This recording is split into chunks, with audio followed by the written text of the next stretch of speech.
Cahaya biru seperti air terjun muncul, melewati neraka gunung es tingkat ke-8. Rong Tukwang menemukan, benar saja, di kedua sisi gunung masih ada roh pendendam dan jiwa ganas yang belum dimurnikan. Matanya, Paman Shen itu, mengarah ke gunung es. Di antara mereka yang jatuh itu mungkin adalah para praktisi kultivasi yang mencoba menyerbu dunia bawah yang disebutkan Paman Shen. Dikhawatirkan sekarang sudah terjerumus ke jalur iblis. Guru memberi isyarat agar semua orang terus turun. Platform teratai membawa semua orang ke tingkat ke-18, neraka pedang parit. Saat ini, ketua mengumumkan, kita hampir sampai di tingkat 18. Di bawah ada jalan keluar yang bisa langsung keluar dari dunia bawah. Tetapi semua orang juga menemukan ada banyak mayat kering di bawah. Melihat tumpukan mayat kering setinggi gunung di bawah, Hilin menduga mereka masih bernapas. Dia mengingatkan Huyan kecil, Huyan, jangan turun ke sana dengan mudah. Mayat-mayat kering itu menganga menatap melalui lensa. Terlihat seperti sedang menunggu mati. Orang-orang ini sepertinya adalah orang-orang dari sekte Tao zaman dulu yang menyerbu dunia bawah. Van Nenegrem melihat melalui lensa dan menduga. Meskipun lemah tapi napasnya teratur, jelas masih hidup. Nanti akan kita tangani mereka. Rong Tukwang menggosok-gosok tangannya dengan antusias menjawab. Entah orang-orang ini sudah berubah jadi hantu atau belum? Bunuh saja mereka sekalian untuk menyelesaikannya. Dia dihentikan oleh Ngim Chin Nam. Bagaimana jika di dalam ada tetua dari sekte besar terkemuka? Maha Guru barulah bersuara. Amitabha, semut pun ingin hidup. Dulu mereka juga hanya ingin bertahan hidup. Van Nenegrem tidak setuju untuk menyelamatkan mereka. Dia berpendapat bahwa sekte lurus terkemuka juga memiliki aturan sekte. Jika dia menyawa sendiri sampai mencelakai orang lain, bukankah itu berarti menjadi iblis jahat? Guru Tao Beta Nenegrem menengahi masalah ini, menyerahkannya kepada tetua sekte Diyin untuk memutuskan. Tetua menerima perintah. Dia merasa sulit untuk meredakan dendam di hatinya jika tidak membunuh mereka. Namun dia juga tidak bisa memutuskan sendiri masalah ini. Pertama-tama dia akan menggunakan formasi terlarang untuk menangkap mereka. Lalu membawa mereka keluar untuk diserahkan kepada sekte Diyin dan dunia kultivasi untuk diinterogasi dan diselidiki. Di bawah adalah inti emas berusia 800 tahun. Guru menepuk bahu Van Nenegrem, memanggil, Kang kecil, kakak tertua. Hilin menerima tugas. Aku, kakak tertua, akan menyegel gerombolan serangga ini dulu. Van Nenegrem melihat kakak tertua turun. Dia menyadari orang-orang di bawah sana, inti emas berusia 800 tahun, semuanya adalah mereka yang menyerbu dunia bawah ribuan tahun yang lalu. Dilihat dari tingkat kultivasi, pasti di atas inti emas. Jika mereka menemukan kesempatan untuk memulihkan kultivasi mereka, konsekuensinya tak terbayangkan. Dunia kultivasi dikhawatirkan juga akan dilanda kekacauan besar karenanya. Kekuatan Helin yang memancar telah selesai. Dia mengusap keringat, menatap ke arah kelompok orang yang sudah siap melafalkan mantra ketenangan diri. Dengan gembira menjawab, selesai. Saya sudah memperkuat segel.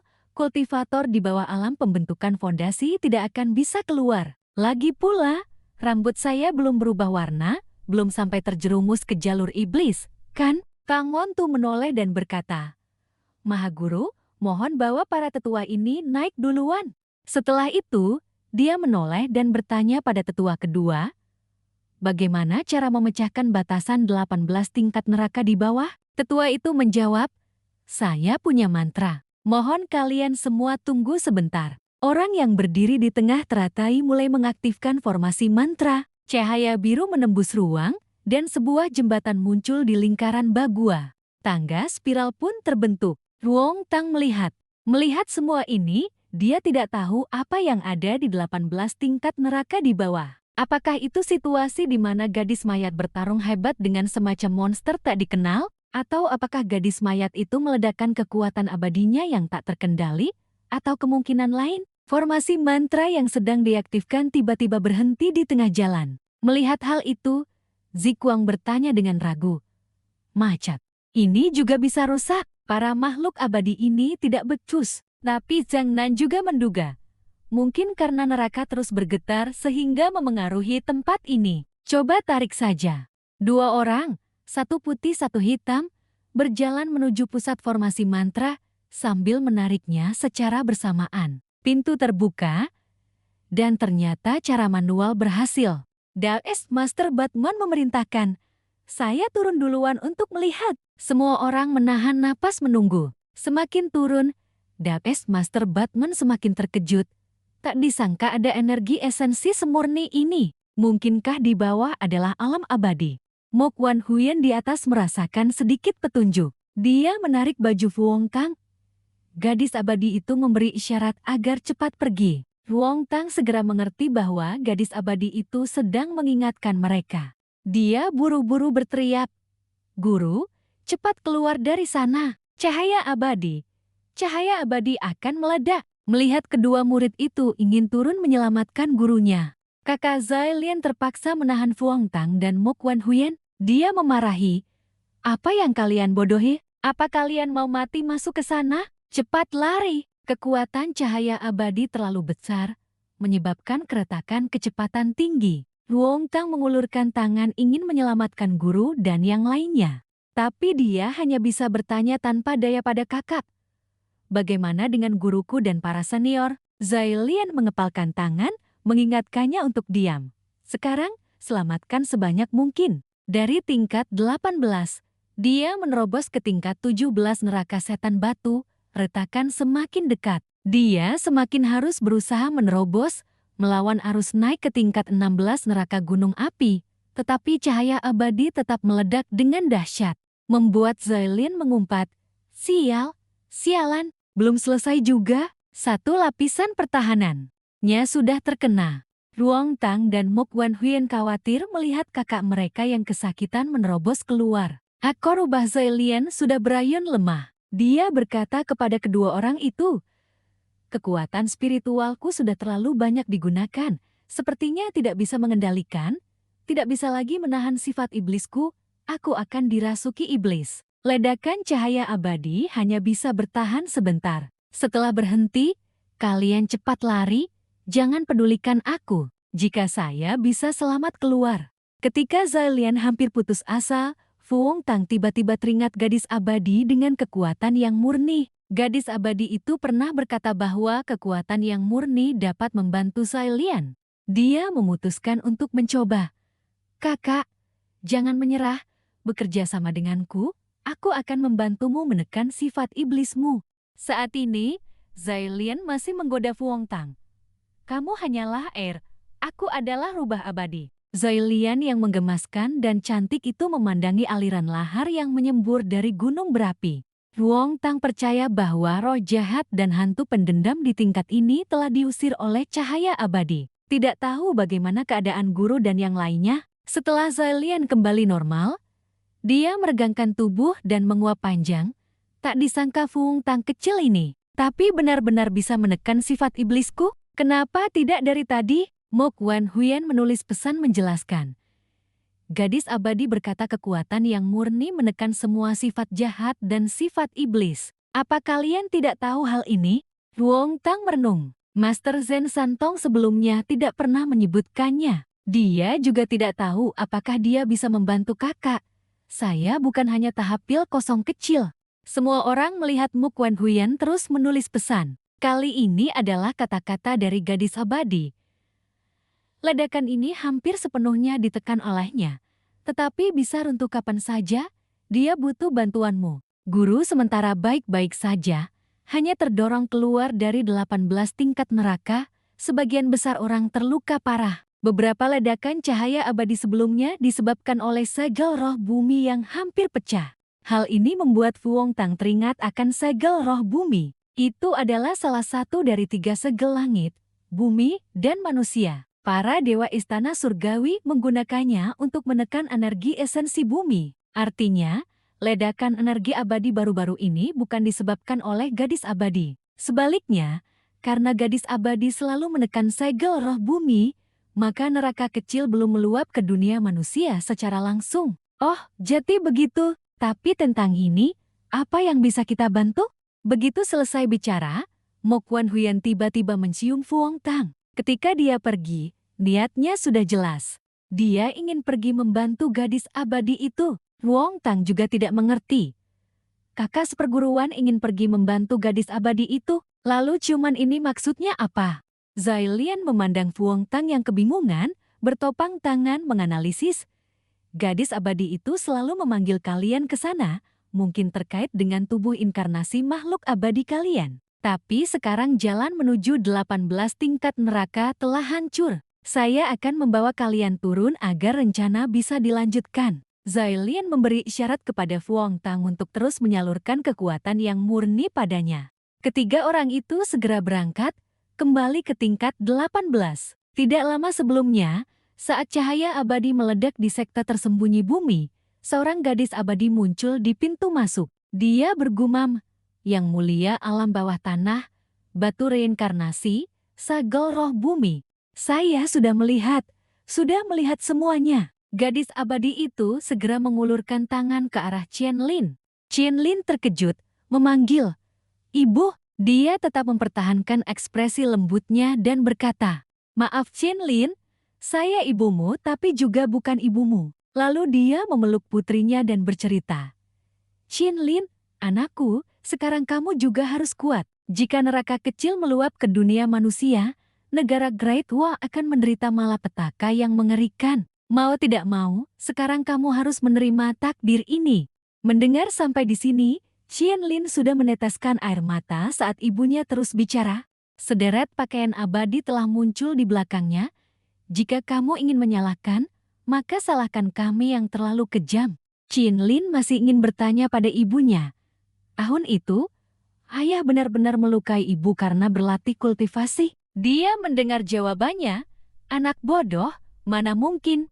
Qian Lin, seharusnya kamu mengikuti marga ibumu yaitu marga Meng. Kami adalah pemimpin garis keturunan utama sekte tersembunyi bumi, klan Meng. Setiap generasi akan melahirkan seorang gadis dan akan diam-diam menunggu. Begitu jubah Mengpo yang disembah di kuil leluhur mulai kehilangan kekuatan spiritualnya, kami harus membakar jiwa kami sendiri untuk menutrisi nenek itu. Dengan begitu, jubah Mengpo yang diwariskan oleh gadis abadi Mengpo baru bisa mempertahankan kekuatan spiritualnya. Dan begitu terjadi hal seperti hari ini, kami juga bisa menekan neraka kecil. Membiarkanmu mengikuti marga Shen, bahkan menjauhi keluarga, adalah agar kamu bisa lolos dari takdir yang terlalu kejam ini." Selesai berkata, ibunya membuka suatu dimensi. Dia menjawab untuk Qian Lin. Cahaya pun memudar. Melihat menara terbalik, Qian Lin baru bertanya dengan ragu, "Di mana ini?" Ibunya memperkenalkan, "Ini adalah tempat terdalam dari neraka kecil. Tergantung terbalik di atas adalah 18 tingkat neraka, dan di bawah adalah batasan roh bumi. Kamu bisa mengerti bahwa itu menyegel semua energi spiritual yang dihasilkan planet ini selama ribuan tahun terakhir." Ibunya melambaikan tangan lalu melanjutkan, "Sudahlah, masih ada sedikit waktu, saya akan menceritakan semuanya kepadamu." Ibu dan anak itu tiba di tempat liantin giok yang masih utuh. Qian Lin tidak bertanya siapa wanita di dalam giok itu. Ibunya menjawab, "Itu adalah Yang Mulia yang sedang mencari metode reinkarnasi di neraka kecil. Dia sedang membaca kitab abadi." Saat itu, Duyun masih bertanya-tanya, mengapa hanya mereka berdua yang kembali dengan selamat? Watching baik-baik saja. Siapa sebenarnya dia? Qian Lin juga mendekat, memeriksa jejak-jejak di sana. Sungguh tak terduga, di sana tercatat kisah tentang Wong Tang dan kakak seperguruannya. Ibunya juga tidak jelas mengapa batu reinkarnasi di neraka kecil kehabisan kekuatan reinkarnasi. Oleh karena itu, para prajurit yang mulia semuanya telah meninggal. Tidak bisa bereinkarnasi lagi, termasuk dirinya sendiri. Hari itu, Yang Mulia karena terlalu sedih telah memecahkan batu reinkarnasi, menghancurkan batasan 10 istana, juga menyebabkan segel roh bumi hancur. Energi esensi dari 18 tingkat neraka meluap dengan deras, terus meningkat. Yang Mulia menyadarinya, segera menggunakan tubuhnya sendiri untuk menghentikan batasan roh bumi. Meskipun Yang Mulia sementara berhasil menekan batasan roh bumi, ini bukan rencana jangka panjang. Begitu energi esensi telah penuh, ketika neraka kecil muncul di dunia nyata, 3.000 mil di sekitar Gunung Pingdu akan segera runtuh. Energi yin dari alam baka juga akan merusak keseimbangan yin dan yang planet ini, korban jiwa sulit diperkirakan. Kita. Saat tetua kedua memanggil pasukan hantu telah terguncang. Saat ini jubah harta karun belum sepenuhnya pulih. Inilah saat yang paling membutuhkan ibu. Jika kita bisa bangun lebih awal, masalah tidak akan sampai sejauh ini. Memikirkan Fuang Tang mungkin dalam bahaya. Qian Lin buru-buru bertanya, apa yang harus ibu lakukan? Apa yang harus kami lakukan agar bisa membantu ibu? Dia bersikeras, ibunya mengingatkannya agar tidak terburu-buru. Jubah harta karun belum sepenuhnya pulih, perlu menunggu sekitar 10 menit lagi. Setelah itu ibunya menggandeng tangan putrinya berkata, "Kemarilah, nak, kamu pergilah menunggu di depan jubah harta karun. Dari dulu sampai sekarang, kamu adalah orang paling beruntung, tapi juga bukan kamu.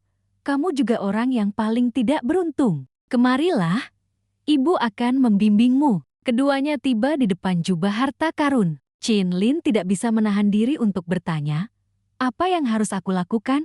Ibunya membimbingnya. Dia memasukkan jiwa vitalnya ke dalam jubah harta karun.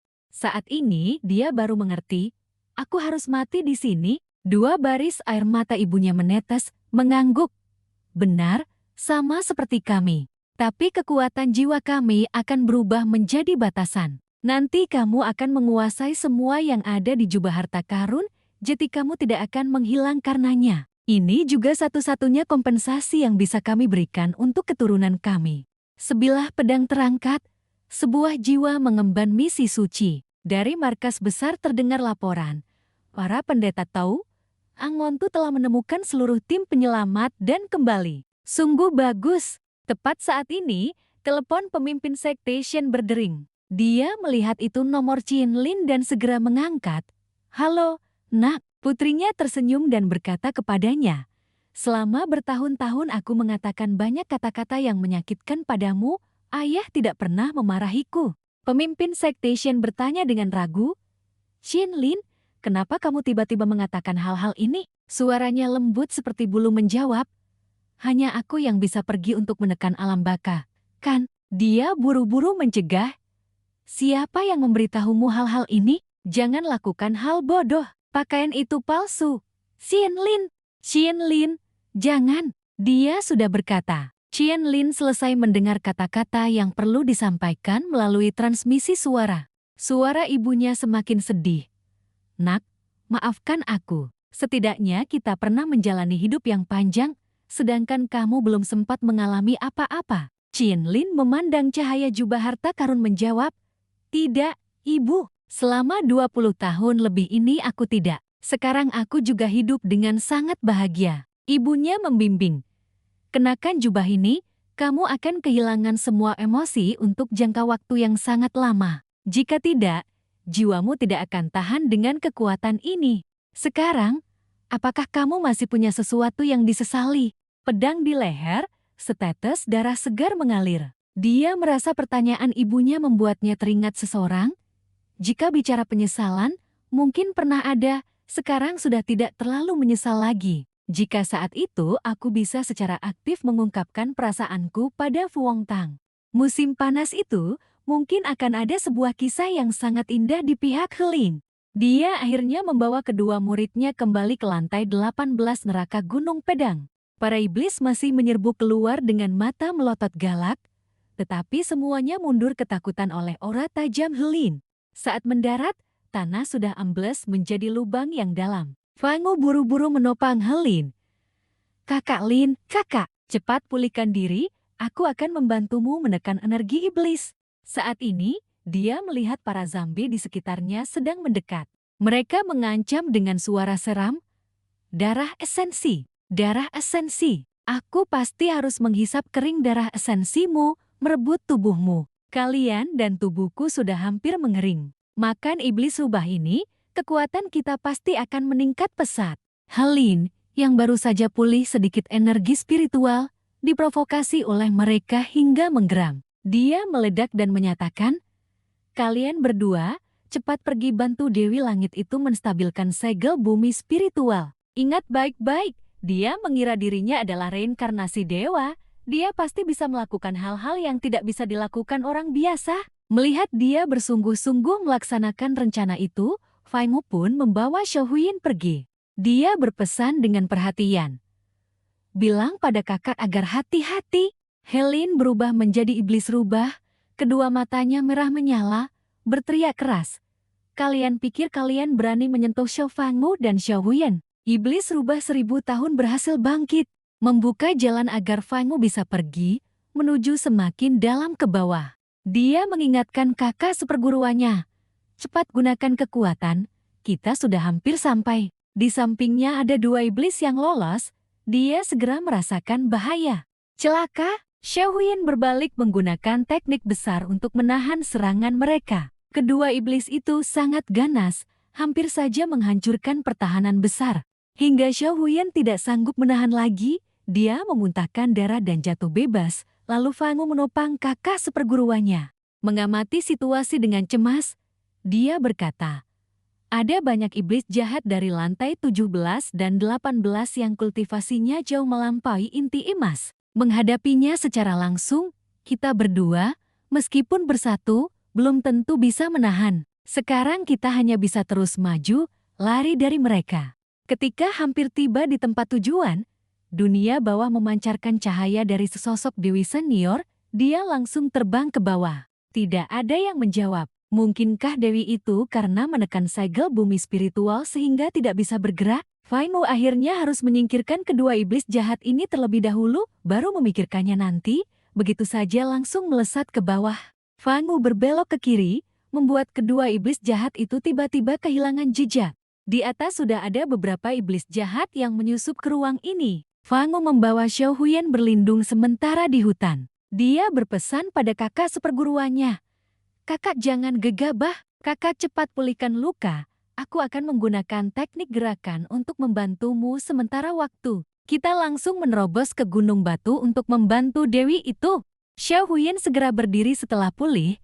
Dia berjalan ke depan Fai Mu membuat dia terkejut. Kakak seperguruan, kenapa tiba-tiba begitu proaktif? Xiao Huyan tidak mengatakan apa-apa, hanya mendekat untuk mendengar Fai Mu berkata. Kakak seperguruan, jika kita pergi ke sana untuk membantu, apa yang bisa kita bantu dewi itu? Begitu selesai bicara, dia langsung menerima pelukan hangat dari Xiao Huyan. Mengetahui sekarang hanya tinggal dia dan dirinya yang menopang situasi, Fai Mu tersenyum, bersiap melaksanakan rencana untuk kembali. Keduanya menghadapi kerumunan iblis yang terus-menerus menyerbu. Tiba-tiba cahaya energi spiritual biru memancar. Sebuah artefak sihir membawa petir turun untuk menekan. Terdengar suara familiar Tian Lin. Ada orang datang. Dia mengikuti formasi dan melihat Lin juga sedang jatuh. Bersamaan dengan itu, kerumunan iblis itu juga meledak dan mengamuk.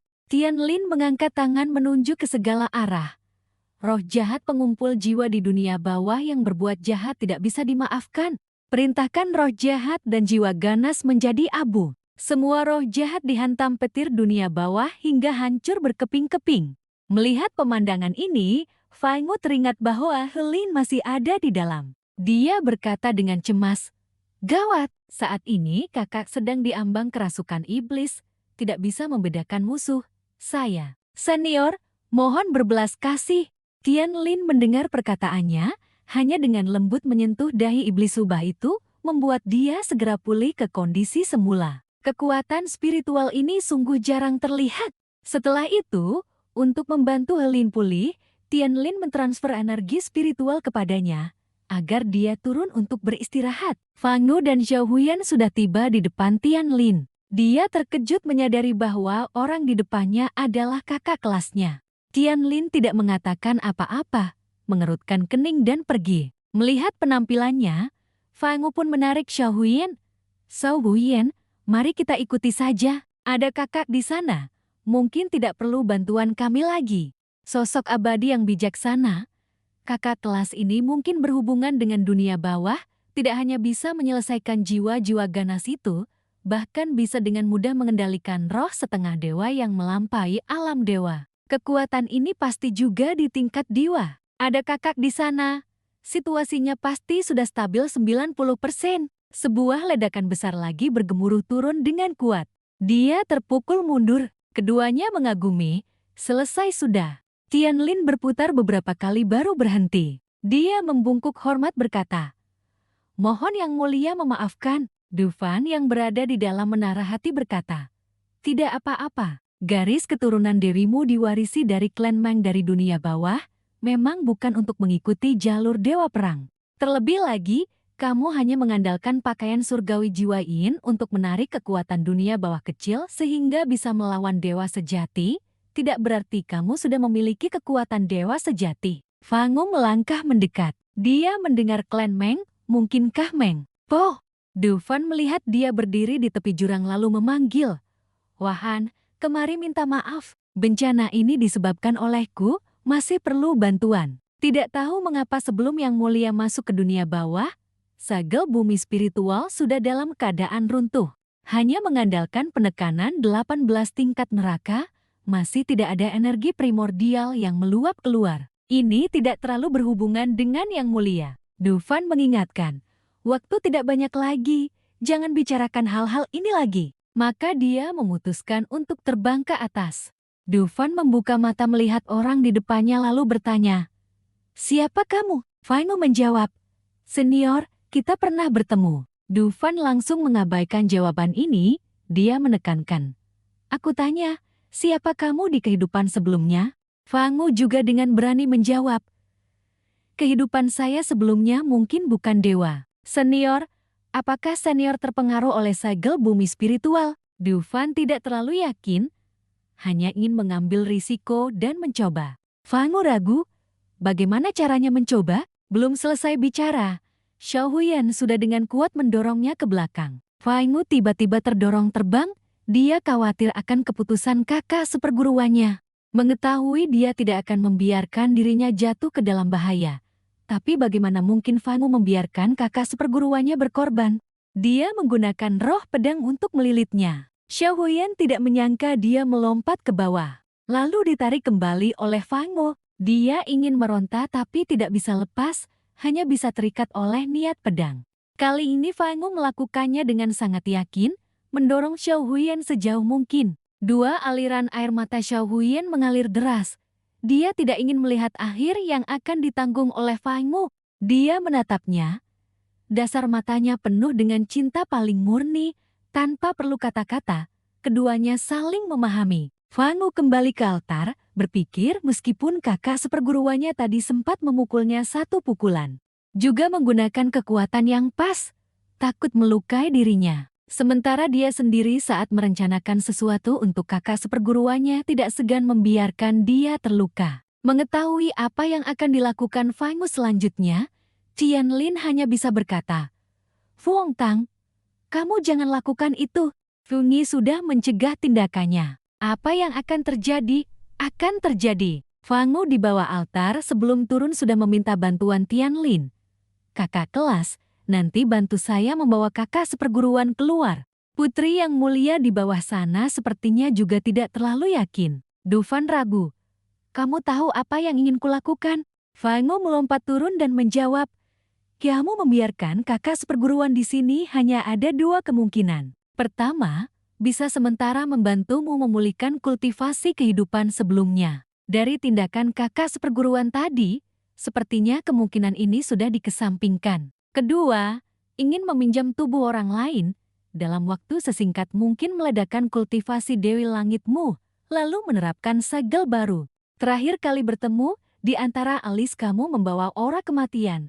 Khawatir tubuh ini tidak bisa membuatmu mengeluarkan seluruh kekuatanmu. Jadi, kamu membutuhkan seseorang yang sepenuhnya mengendurkan pikiran, menerima jiwa dewimu, tapi pada akhirnya orang itu pasti akan lenyap menjadi abu. Tingkat kultivasiku rendah, tidak tahu apakah dugaanku benar atau tidak. Dufan tidak menjawab benar atau salah, karena kebenarannya sudah terlalu jelas. Dia berkata, hanya benar setengahnya. Tapi Fangu dengan tegas berkata, saya akan sepenuhnya bekerja sama denganmu, hanya saja saya tidak mengerti mengapa kamu harus membiarkan kakak seperguruan saya datang ke sini.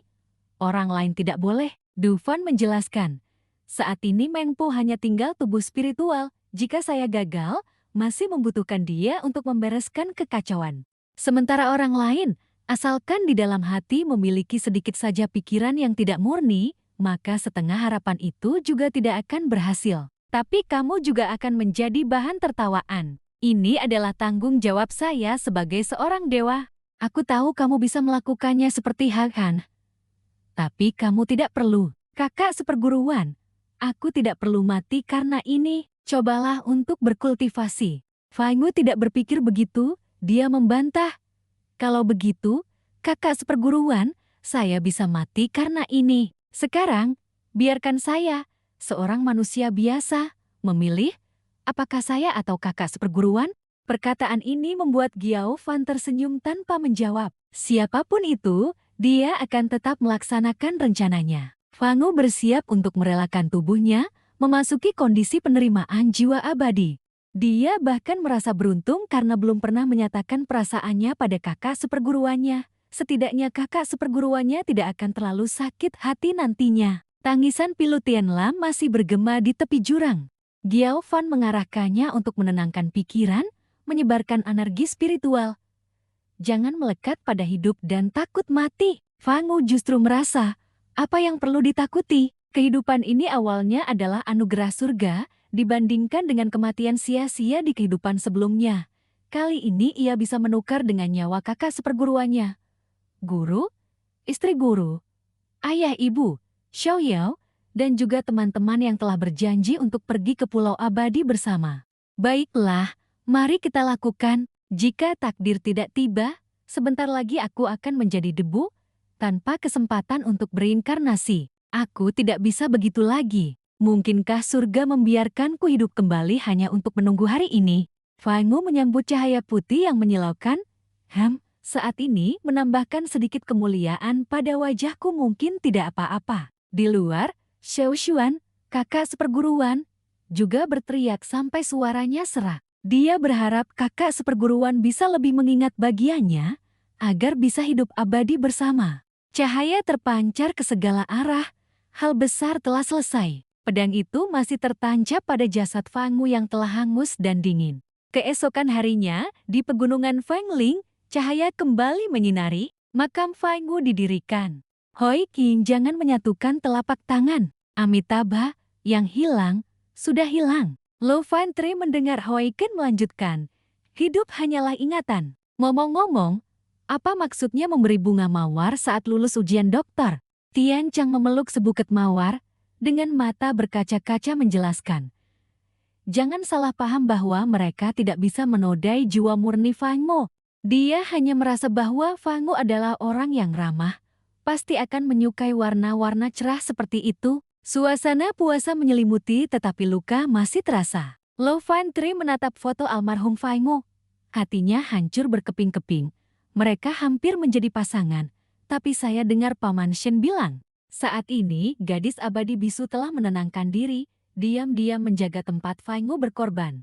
Mungkin hal yang paling sulit diterima oleh gadis abadi bisu adalah ini adalah hal terakhir yang Fangu lakukan, yaitu menyajol segel spiritual agung untuknya. Seharusnya gadis abadi bisu yang berkorban demi kebenaran. Xiao Xuan menjaga Fangu di bawah salju, tetapi tatapan dan hatinya lebih dingin dari es. Lo Fan Tri menghela napas. Seandainya saat itu saya bisa menggantikan Fangu, maka di dunia ini akan berkurang satu orang yang menderita. Hoi Qing menepuk bahu untuk menghibur. Saat itu biksu kecil ini seharusnya ikut tanpa malu. Biksu kecil ini tidak memperhatikan. Nantinya Fangu sangat mungkin akan menjadi pilar dunia kultivasi negara kami, sungguh Amitabha. Semua orang sangat menyesali kepergian Fangu, membuat Tian Chang tidak bisa menahan tangisnya. Bisakah tidak disebutkan lagi? Saya baru saja berhasil menerima kenyataan pahit ini. Menunggu gadis abadi bisu, bukan menunggu kakak ipar. Kakak ipar menyesuaikan perasaannya, bagaimanapun juga dia tidak boleh merasa tidak lagi memiliki teman abadi seperti kakak ipar. Pasti akan ada banyak orang tak tahu malu yang mengincar. 3 tahun ke depan siapapun yang berani mengejar kakak ipar, akan kubantai. Aku harus membantainya. Perkataan ini membuat Hoi Qing berseru. Kamu terlalu dominan. Amitabha, kalau begitu, pastikan untuk mengajak biksu kecil ini. Lo Fan Tri buru-buru menghentikan pemikiran kedua orang itu. Ini semua adalah urusan pribadi gadis abadi bisu. Tidak bisa seperti itu, tapi Tian Chang tidak peduli. Aku tidak peduli. Sekarang aku adalah janda saudara Tang? Tidak, adik seperguruan saudara Tang. Pasti harus ada yang menuntut keadilan untuk saudara Tang. Bukankah mereka semua memanggilku bajingan dunia kultivasi? Kalau begitu, akan kutunjukkan kepada mereka apa artinya bajingan. Guru yang diantar dari jauh telah mendengar tangisan pilu Tian Chang. Pendeta tahu Batmon masih terbalut perban di seluruh tubuh. Dia menyalahkan diri sendiri. Jika tahu kamu akan sampai pada langkah ini, lebih baik di masa lalu aku kurang mengajarimu kesetiaan, bakti, kesucian, dan kebenaran. Kakak seperguruannya sakit hati setengah mati, guru ini juga tidak tahu bagaimana harus menghiburnya. Biarkan saja dia di alam baka menemanimu beberapa hari lagi. Jika kamu memiliki kehidupan berikutnya dan datang lagi ke Wudang untuk berguru, mungkin guru ini sudah menjadi abadi. Saat itu, guru ini akan mereinkarnasimu, mewariskanmu seni abadi yang sejati. Melihatnya batuk, putrinya dengan cemas berkata, "Ayah masih dalam masa pemulihan, harus berhati-hati dan beristirahat." Pendeta tahu Batmon menggelengkan kepala. Tidak apa-apa, kami akan kembali ke markas penyelidikan dulu. Beberapa kultivator kuno yang dibawa dari alam baka sudah sadar. Kami masih harus membahas cara menanganinya. Dia dan ibunya mengantarnya menuju jet pribadi. Pendeta tahu itu menghitung. Nanek Huban Xian sudah kembali ke villa gunung untuk mengasingkan diri. Tanpa Xiao Xuan, tidak ada yang boleh mengganggunya. Masalah ini hanya bisa dibahas dengan dunia kultivasi. Saat ini, di ruang penahanan di 18 tingkat neraka, segel energi spiritual semakin kuat. Pedang tanpa roh masih tertancap di puncak gunung es, memancarkan cahaya menyilaukan. Debu menghilang, tubuh Fang Yu yang hangus terbakar muncul. Giao Fan kembali ke wujud kecilnya, menatap tubuh hangus itu dengan bingung. Sudah 3 bulan dan masih belum sadar seberapa lemah sebenarnya orang ini.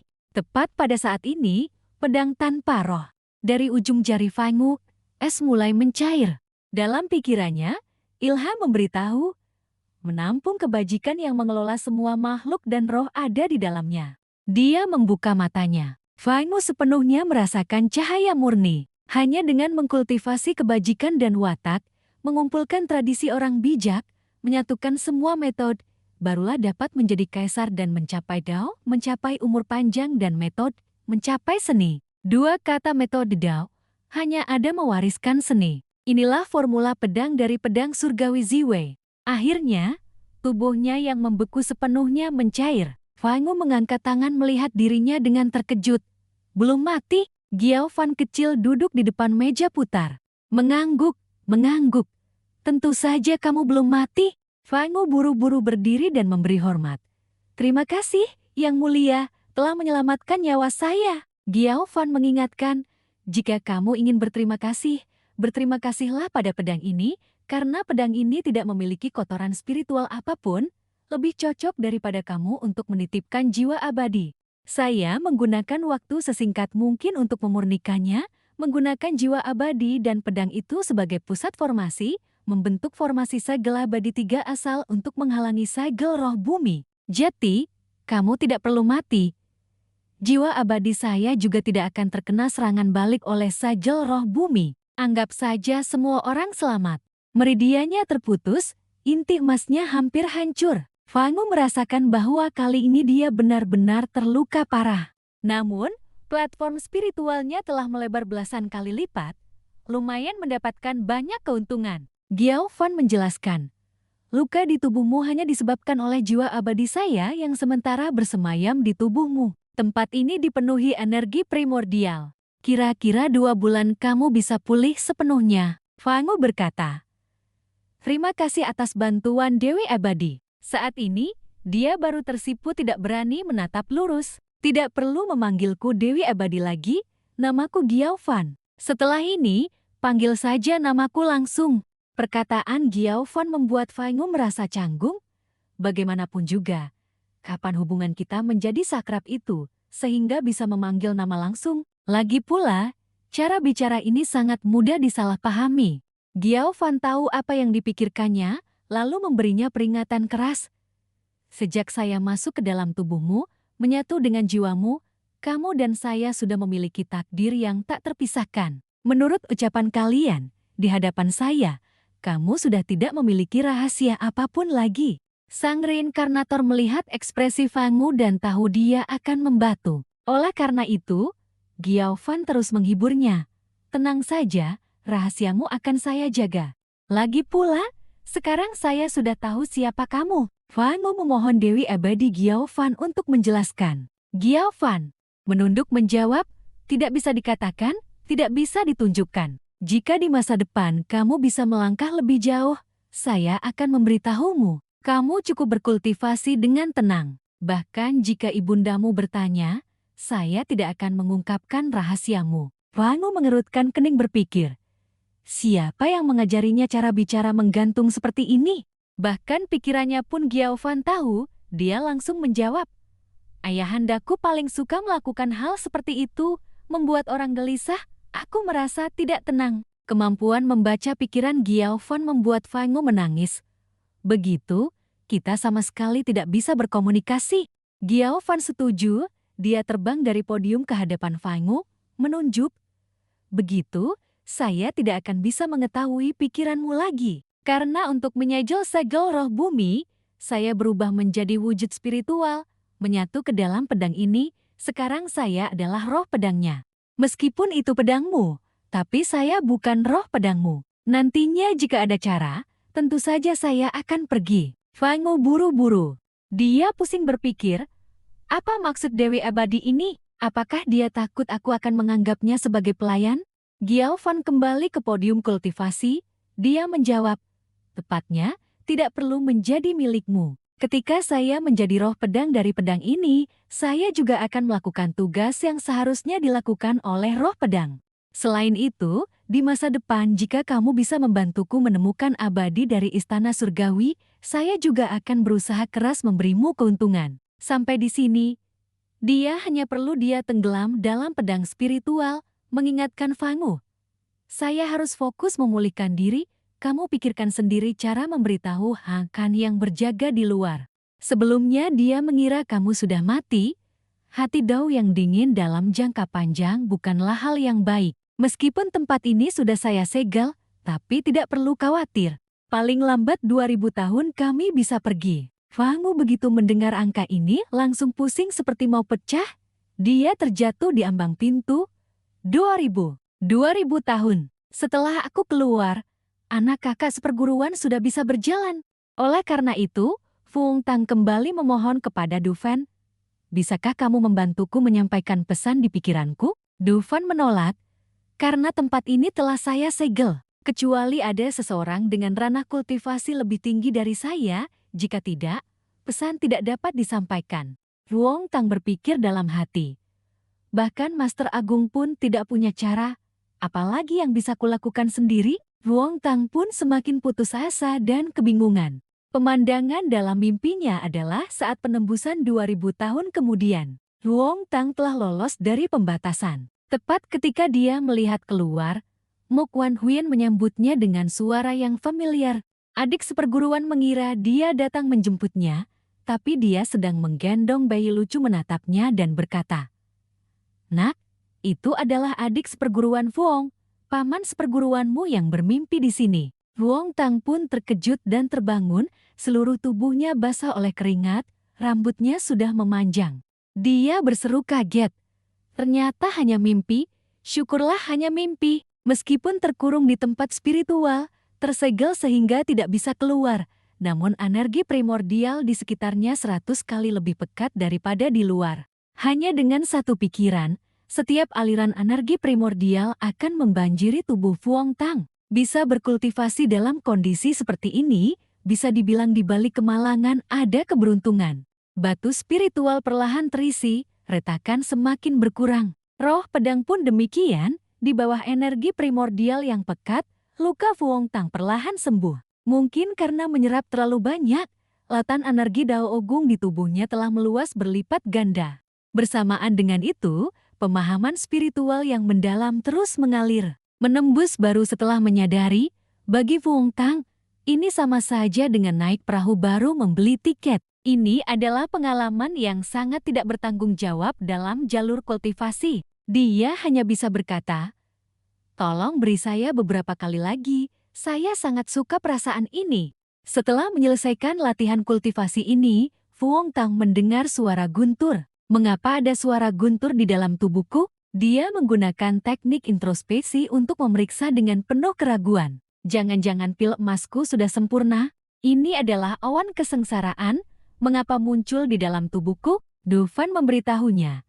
Ini adalah kesengsaraan pil emas, menunjukkan bahwa pil emasmu telah sempurna, tanpa kotoran. Pada saat yang sama, dia mungkin akan mendapatkan pencerahan Dao, dan mungkin akan mudah menembus ke tahap akhir pil emas. Melihat Daes Master Fuong hanya menyisakan celana dalam bermerek harimau, Fuong Tang menghela napas malu. Tapi peri itu belum muncul. Jangan-jangan karena dia melihat saya berpakaian tidak cukup rapi. Dia bertanya lagi, "Oh iya, peri, apakah Anda tahu kabar kakak seperguruan saya sekarang?" Dufan menjawab, "Dia ada di luar melindungimu, Muk Wan Huyen." Benar saja, dia berdiri di bawah lapisan es, menembus lapisan es yang dingin. Kakak seperguruan mengamati, berharap bisa merasakan tanda kehidupan Fuong Tang. Dufan memberinya petunjuk. Saat ini, dia berjarak kurang dari 100 yang darimu. Fuong Tang bertanya lagi, "Apakah ada cara untuk memberitahu kakak seperguruan bahwa saya masih hidup?" Dufan memberikan jawaban yang sama. "Kecuali kamu memecahkan segel, jika tidak, tidak ada cara." Jarak 100 yang, dua orang berdiri berhadapan, namun kini menjadi jarak yang tidak bisa dia lewati. Tiba-tiba, Fuong Tang mendapat sebuah ide yang membuat Dufan ragu. "Apa yang ingin kamu lakukan?" Fuong Tang duduk dan meneliti sebentar. Meskipun dia tidak tahu dari mana awan kesengsaraan itu berasal. Tampaknya awan itu bisa muncul tiba-tiba, atau memang merupakan bentuk manifestasi kondisi energi primordial. Dia menunjuk ke lautan energi dantiannya. Dalam energi primordial, sepertinya ada faktor yang dapat memicu kesengsaraan surgawi. Tetapi apa sebenarnya kondisi pemicunya? Kesempurnaan pil emas akan memicu awan kesengsaraan, dan eliksir kualitas tertinggi yang baru keluar dari tungku juga akan memicu awan kesengsaraan. Jangan-jangan hanya dengan kualitas mencapai tingkat tertentu, seseorang bisa memicu awan kesengsaraan? Memikirkan hal ini, Fuong Tang mengedarkan sirkulasi agung energi spiritual. Apa itu kualitas? Murni, tanpa kotoran, sangat padat, dan juga mengandung hukum atau dao yang berbeda. Melihatnya berusaha keras, Dufan mengingatkan, "Jangan terlalu banyak berpikir, ini bukan hal yang bisa kamu lakukan di ranah kultivasi ini." Kata-katanya belum usai, kesengsaraan petir sudah turun di luar. Kesengsaraan petir ini berhasil menarik perhatian Muk Wan Huyen. Dia jelas merasakan bahwa ini adalah tanda dari adik seperguruannya. Melihat Fuong Tang terus memanggil kesengsaraan petir, Dufan terkejut dan berpikir, manifestasi keagungan surgawi? Jangan-jangan anak ini telah memahami seni terlarang tertentu? Setelah diperiksa lebih dekat, ternyata tidak benar. Fuong Tang menjelaskan, dengan keributan seperti ini, orang di luar pasti bisa merasakannya. Inilah yang membuat Dufan terkejut. Menggunakan ranah pil emas untuk memicu ranah manifestasi keagungan surgawi. Jika tidak melihatnya sendiri, dia pasti akan menganggap ini adalah hal yang tidak masuk akal. Namun, konsekuensi dari melewati batas tingkatan adalah Fuong Tang memuntahkan darah dan jatuh ke tanah. Hal ini membuat Dufan pusing. Sementara Fuong Tang masih cemas bertanya kepada peri Dufan, "Bagaimana kabar kakak seperguruan sekarang?" Agar dia tidak menunggu lama, Dufan langsung memberitahunya. Sekarang dia sudah tidur di gubuk jeraminya. Namun Fuong Tang merasa ada yang tidak beres. Jelas kesengsaraan petir yang baru saja dia panggil telah membuat langit terbuka dan melihat ke bawah. Fuong Tang berdiri dan berbicara dengan peri Dufan. "Barusan saya merasa seperti ada sepasang mata di langit yang menatap saya." Dufan menjelaskan, "Itu adalah keagungan surgawi, atau disebut juga manifestasi Dao Agung." Sederhananya, ketika Dao yang kamu fahami mengancam stabilitas Dao Agung dan seluruh alam semesta, ia akan mengeluarkan peringatan. Tatapan itu baru yang pertama kali, tetapi jika kamu tidak bertobat dan melampaui 3 kali, itu akan memicu kesengsaraan petir Dao Agung. Tergantung pada kekuatan kesengsaraan surgawi akan berbeda, tetapi kekuatan kesengsaraan petir Dao Agung bersifat tetap, dapat dengan mudah menghancurkan seluruh galaksi Bima Sakti. Mendengar tentang pusat alam semesta, Fuong Tang benar-benar mengerti. Menurut perkataan Hoikin, kesengsaraan surgawi disesuaikan kerusakannya berdasarkan tingkatan, sedangkan Dao Agung, kesengsaraan petir secara langsung menghapus data akun, lalu dengan santai meledakkan server. Dufan berkomentar, "Saya memang tidak tahu apa yang telah kamu fahami sehingga memicu kesengsaraan petir Dao Agung, tetapi untuk memberitahu Mo Wen Huyan, tidak perlu mengambil risiko sebesar ini." Fuong Tang dengan sedih menjawab peri itu. "Apakah kami benar-benar harus menunggu 2000 tahun baru bisa keluar?" Dufan beranggapan bahwa belum tentu. "Saya bisa perlahan-lahan melepaskan segel tempat spiritual, bisa membantumu keluar dari sini dalam waktu 20 tahun. Namun harga yang harus dibayar adalah Fuong Tang akan kehilangan tempat kultivasi yang diberkati saat ini." Dia bertanya apakah dia ingin melakukannya. Bisa keluar lebih awal? Siapa yang tidak mau? Fuong Tang langsung setuju. "Energi primordial lahir dari langit dan bumi, bukan milik saya sendiri. Masyarakat harus makmur bersama, maju bersama." Berbicara dengan Fuong Tang membuat Dufan merasa perumpamaannya sangat menarik. Dari 2000 tahun berkurang menjadi 20 tahun, itu sudah sangat bagus. Meskipun merindukan kakak seperguruan, dia tidak bisa keluar sekarang. Saya hanya bisa terus berkultivasi. Tentu saja, dalam mencari petunjuk, dia tidak akan melewatkan guru Dufan yang bijaksana di sampingnya. Dia akan mengingatkannya, "Jurus pedangmu masih ada yang belum sempurna. Nanti saya akan membimbingmu dengan detail cara memperbaikinya." Namun, setelah mengalami keagungan surgawi yang terakhir, kakak seperguruan mungkin sudah tahu bahwa dia belum mati. Selama kakak seperguruan tahu, guru, ayah ibu, dan teman-temannya pasti juga akan tahu. Dengan bimbingan peri langit, ditambah banyaknya energi primordial murni yang bisa digunakan Fuong Tang, dia berkultivasi selama 2,5 tahun seperti itu. Embryo rohnya telah menyelesaikan 2 kali metamorfosis, dan saat ini cukup kuat untuk menyaingi kultivator ranah Istana Langit.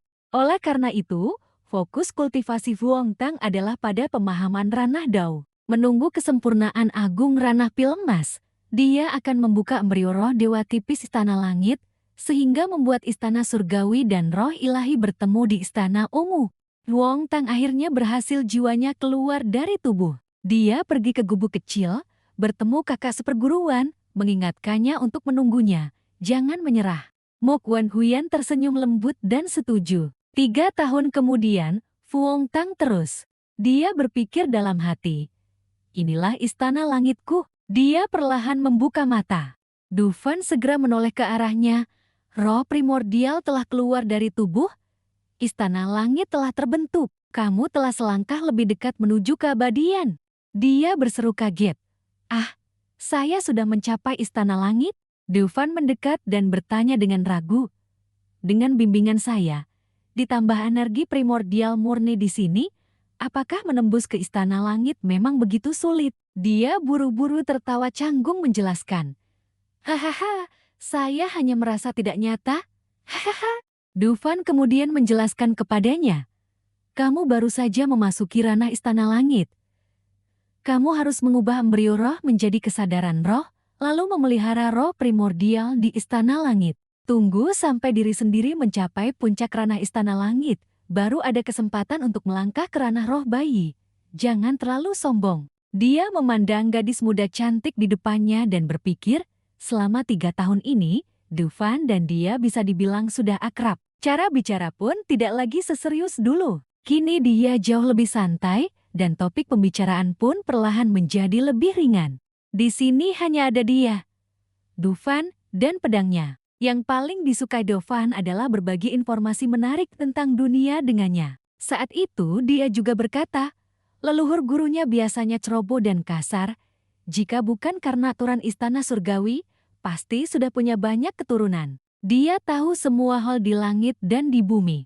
Tentu saja tata gata Buddha benar-benar ada. Saat itu ayah saya pernah dibantu oleh sekte Buddha. Bahkan Kaisar Ziwe dan Kaisar Gochen benar-benar saudara kandung. Dufan berkata dengan serius, "Ibu mereka adalah sosok kuat tak tertandingi." Dufan mendongak, ada sedikit ekspresi di wajahnya. Dia tersenyum dan berkata, Di alam abadi ada banyak tokoh hebat, mungkin begitu banyaknya sampai istana surgawi pun tidak berani menyentuh mereka. Namun, istana surgawi memang pernah menjadi kekuatan terkuat. Jeti, katanya, lalu tiba-tiba menunjuk ke arahnya. Kamu harus segera berkultivasi, cepat mencapai keabadian. Dengan begitu, ketika bertemu saudari-saudari seperguruanku, mereka tidak akan menertawakanku karena menjadi roh pedangmu. Melihatnya begitu bersemangat, dia buru-buru menjawab, "Ah, baiklah." Mendengar perkataannya, dia merasa jauh lebih senang. Bisa dengan santai mengucapkan dua kata roh pedang. Gadis abadi telah berpikir jauh lebih jernih. Dia lalu berkata, "Gadis abadi, bagaimana dengan kakak seperguruanku? Apa kultivasinya telah menembus lagi?"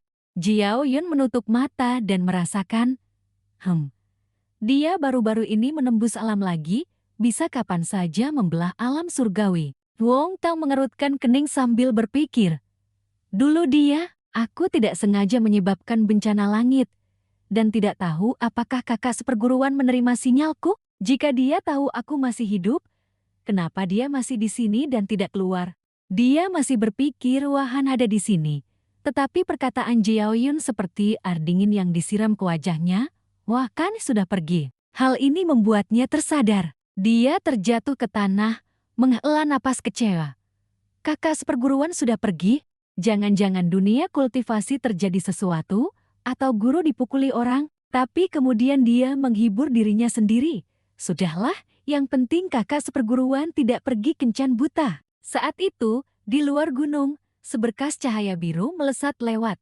Berkas cahaya biru itu adalah seorang wanita yang terbang menuju wanita lain yang sudah menunggu. Melihat itu, wanita berbaju merah menyatukan kedua tangan dan berkata, "Hamba ini mengantar gadis abadi keluar." Setelah berkata demikian, keduanya tiba di depan sebuah pintu. Wanita berbaju merah itu berkata kepada Mok Wan Huyen, "Saat ini, alam baka kecil sudah tidak ada lagi hantu dunia bawah. Juga hanya tersisa hamba ini sendiri. Gadis abadi bisa bebas masuk dan keluar." Melihatnya dengan ekspresi tidak sedih, wanita berbaju merah berkata, "Nanti, jika ingin kembali, cukup panggil namaku di Gunung Bingdu." Mok Wan Huyen mengatupkan bibirnya, dia mendengarkan. Wanita berbaju merah ini adalah Tien Lam. Dia membuka lebar matanya. Tampak sangat terkejut, namun dengan cepat, matanya kembali tenang, sedikit termangu, tidak lagi bersinar seperti tadi. Mungkin sudah lama tidak ada yang menyebut namanya. Tien Lam menoleh menatap Mok Wan Huyen. Gadis abadi Waan mungkin sudah menyadari, 3 tahun ini, energi vital alam baka kecil semakin meningkat. Tidak tahu apakah gadis abadi masih ingat, ketika segel roh bumi baru saja pulih tidak lama, tiba-tiba muncul bencana langit. Dia begitu saja berkata kepada Mok Wan Huyen, "Bencana langit adalah peringatan dari Dao Agung. Jika ada kultivator yang melanggar tabu akan diperingatkan oleh Dao Agung. Di tempat tersegel, ada makhluk hidup yang memicu bencana langit. Mungkin ada orang yang melakukan perbuatan melawan surga." Dia menyatukan kedua tangan dan menunduk. Baik bencana langit maupun segel roh bumi yang secara bertahap terangkat, sepertinya semuanya ada yang memimpin. Ini juga berarti sisa roh yang mulia Jiao Yun belum lenyap, dan sisa roh itu pasti bersemayam di tubuh Fei Yu.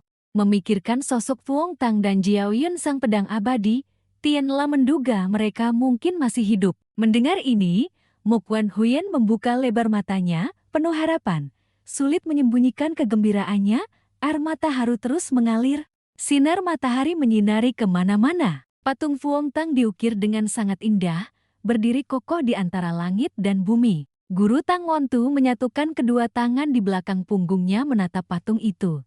"Sudah 3 tahun, saya memiliki murid sepertimu, sungguh sangat beruntung." Orang-orang lain seperti Li Tuyanjio juga sangat berduka. Dia meletakkan secangkir anggur ke tanah, bergumam, "Fei Yu, setelah kamu pergi, hamba ini tidak berani mengunjungimu. Takut tidak bisa menahan tangis. Di sini kami adalah sahabat melampaui usia yang memiliki tujuan yang sama dalam jalur pedang." Semua orang diam dalam duka. Suaranya kembali terdengar. sekarang sudah terpisah dari dunia fana selama 3 tahun, sungguh menyedihkan. Setelah berkata demikian, dia menuangkan cangkir anggur ke tanah. Jangan bicara lagi, hamba ini menghormatimu dengan secangkir anggur. Tiba-tiba, seseorang melihat seorang wanita berjubah putih turun dari langit. Semua orang heboh berbicara. Itu Mok Wan Huyen. Mok Wan Huyen sudah keluar. Dia mendarat di depan guru, menyatukan kedua tangan dan menunduk. Guru buru-buru menopangnya. Soi Xuan, cepat berdiri. Saya tidak bisa merawat kalian berdua dengan baik. 3 tahun ini kamu sudah menderita. Saya akan bersamamu melewati masa sulit ini. Xiao Tang juga pasti tidak ingin melihatmu terpuruk. Namun melihat raut wajah Mok Wan Huyen yang sangat baik, bahkan sedang tersenyum, tanpa sedikit pun kesedihan, nada suara guru tiba-tiba menjadi bingung. Dia buru-buru mengedipkan mata kepada guru. Guru segera mengeluarkan ponsel. Dia dengan cepat mengirim pesan. Adik seperguruan tidak mati. Orang kuat mengatakan adik seperguruan dan gadis abadi sama-sama masih hidup. Nanti mereka pasti akan kembali. Setelah selesai mengirim, langsung memberikannya kepada Tang Montu untuk dilihat. Namun sang tetua tidak hanya tidak senang, bahkan menghela napas. Setelah itu siapa lagi? Kamu menghiburnya? Xiao Xuan, kita harus belajar menghadapi kenyataan. Menghindari tidak akan menyelesaikan masalah. Apakah pikiran Daomu masih tenang? Perkataan ini seperti petir di siang bolong yang menyambar dirinya. Dia buru-buru melanjutkan mengirim pesan. Ada bencana langit, dan energi vital alam baka terus meningkat. Dia melanjutkan menekankan dalam pesan. Nanek abadi memiliki bukti, jika guru tidak percaya bisa tanyakan padanya. Namun semakin Mok Wan Huyen menjelaskan, semakin dia tidak mendengarkan. Bahkan dengan sedih berseru, Soi Xian, jangan begitu, saya sangat sedih. Tepat saat itu, seorang wanita juga berlari memeluk erat Mok Wan Huyen, menangis terseduh-seduh. Kakak seperguruan, aku percaya padamu, kakak seperguruan pasti baik-baik saja. Mok Wan Huyen kembali mengirim pesan. Dia benar-benar masih hidup, sebelumnya aku bahkan sempat mendengar dia memanggilku. Dia berkata demikian justru semakin membuat Tang Montu tua meratap dan menghela napas, bersikeras tidak percaya hal-hal ini. Hal ini sungguh semakin dijelaskan semakin tidak masuk akal. Dia begitu saja di depan semua orang, mengelus kepalanya, menghiburnya, bahkan berpura-pura seolah dia tidak waras. Orang-orang lain melihat itu juga menunjukkan ekspresi simpati kepada Mok Wan Huyen. Tengkorak vampir ini justru menangis terseduh-seduh. Ah, aku sangat merindukan Viyu yang ada bersama kami, yang mulia langit tanpa batas. Orang lain dengan lembut berkata, gadis abadi bisu benar, Viyu akan selalu hidup di hati kami. Murid Shaolin itu juga berkata, Amitabha, Viyu dilindungi oleh Buddha, pasti sudah berinkarnasi ke alam kebahagiaan tertinggi.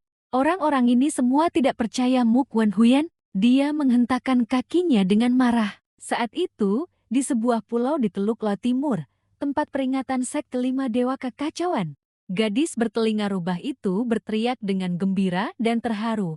Xuan, kau membuatku takut setengah mati. Syukurlah kau sudah keluar. Syukurlah kau sudah keluar. Dia memeluk erat Mok Wan Huyen.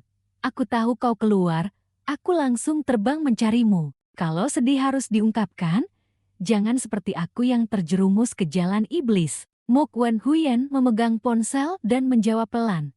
Aku tahu. Tiba-tiba, saat ini, ada orang yang masuk. Gadis bertelinga rubah itu lalu bertanya. Ngomong-ngomong, kalian semua di sini sedang apa? Gadis lain mengepalkan tangan dan mengangkatnya, bersiap bertarung dengan Pulau Inggris. Gadis bertelinga rubah itu berseru dengan antusias. Oh, akhirnya tidak ada perang saudara lagi. Memang harus begitu? Semuanya kultivator? Masalah apa yang tidak bisa dibicarakan dan diselesaikan? Mok Wan Huyen terkejut, mengirim pesan menanyakan. Kenapa kami harus bertarung dengan Pulau Inggris? Gadis berambut hitam itu duduk di samping keduanya. Biar aku ceritakan padamu. 3 tahun lalu, delegasi dunia kultivasi bangsawa agung berkunjung dan bertukar pikiran dengan Pulau Inggris mengenai masalah sekte Yin Yang.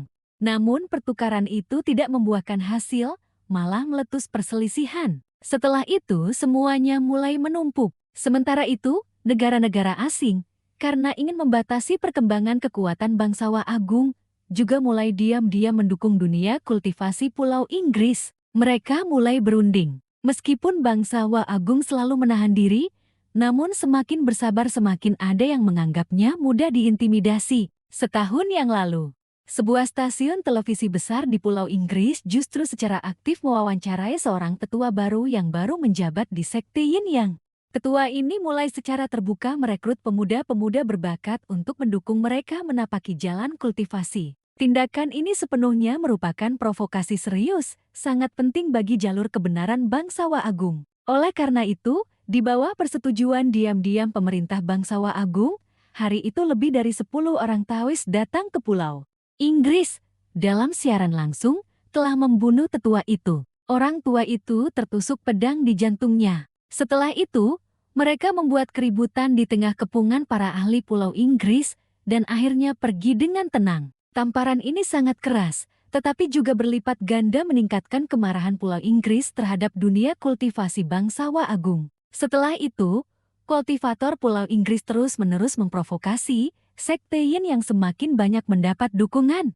Di sisi lain, karena pihak lawan terus-menerus memprovokasi, Gunung Longhu telah melepaskan senjata biologis dengan daya rusak luas ke Pulau Inggris. 2,5 tahun bukanlah lelucon, tetapi satu orang telah menghadapi hampir separuh dunia kultivasi Pulau Inggris, yaitu Shiti Ansang. Pria bermulut tipis dan cerdik ini adalah ketua iblis Yi. Wan Huyen setelah mendengar juga terkejut tak bisa berkata-kata. Akhirnya, setelah 7-8 bulan saling beradu argumen, dunia kultivasi Pulau Inggris secara aktif mengirimkan surat tantangan perang. Dunia kultivasi bangsawan agung dengan senang hati menerima. Dan siang ini, para ahli dunia kultivasi bangsawan agung sedang bersiap pergi ke wilayah laut pusat kedua negara untuk melakukan perkelahian massal. Dari perang kata-kata hingga sekarang akan segera bertarung. Di luar sedang bertarung dengan sengit. Di suatu wilayah laut di Laut Timur, tempat kultivator bangsawan agung bertarung melawan kultivator Pulau Inggris. Kapal besar berdiri kokoh di bawah sinar matahari. Gadis bertelinga rubah itu berseru kaget. Tidak mungkin. Situasi seperti itu di tahun itu, Xiao Feiyu tidak mungkin bisa selamat. Dia semakin kaget, membelalakan matanya. Lagi pula, jika dia belum mati, ikatan takdir jiwa antara aku dan dia seharusnya masih ada. Bahkan gadis ini pun tidak percaya. Dia kembali memeluk Mu Kuan Huyan dan menghibur. Xiao Xuan, kali ini datanglah dan tinggal di villa bersamaku. Aku sendirian juga sangat kesepian. Namun Mo Kuan Huyan menolak. Dia mengirim pesan. Aku harus menunggu Feiyu keluar. Dia sendirian di sana juga tidak bisa menggunakan ponsel. Melihat tulisan-tulisan ini, gadis bertelinga rubah itu berkata dengan sedih, "Kau adikku yang bodoh." Dia juga berpikir, meskipun kondisi mental Xiao Xuan baik-baik saja, tetapi dalam hal ini dia memiliki obsesi.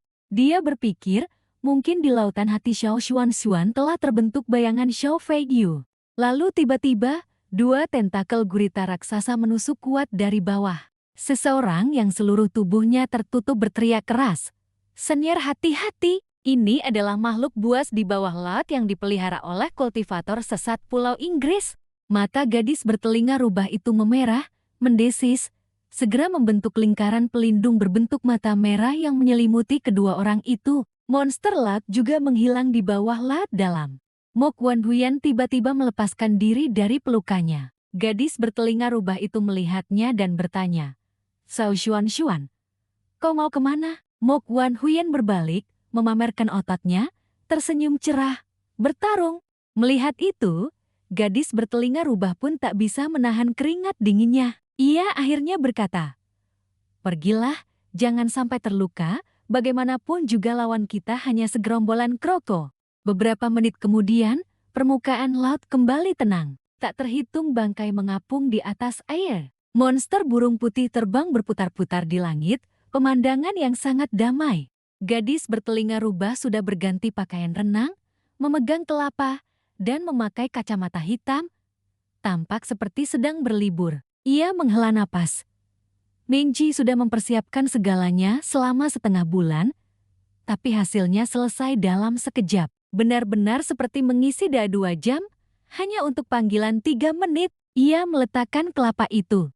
Ia meregangkan tubuh dengan nyaman lalu berkata, "Memangnya kalian ini bagaimana kerjanya? Menji berani datang mencari masalah, tapi kalian hanya membunuh separuh dan melumpuhkan separuh. Kalau itu pendeta Tao Tangon tuh, mereka pasti sudah melakukan pengorbanan darah ke langit biru dan membantai dalam radius 300 li." Manguyet, sambil memijat kaki gadis bertelinga rubah, berkata, "Sekarang situasi internasional sudah berbeda.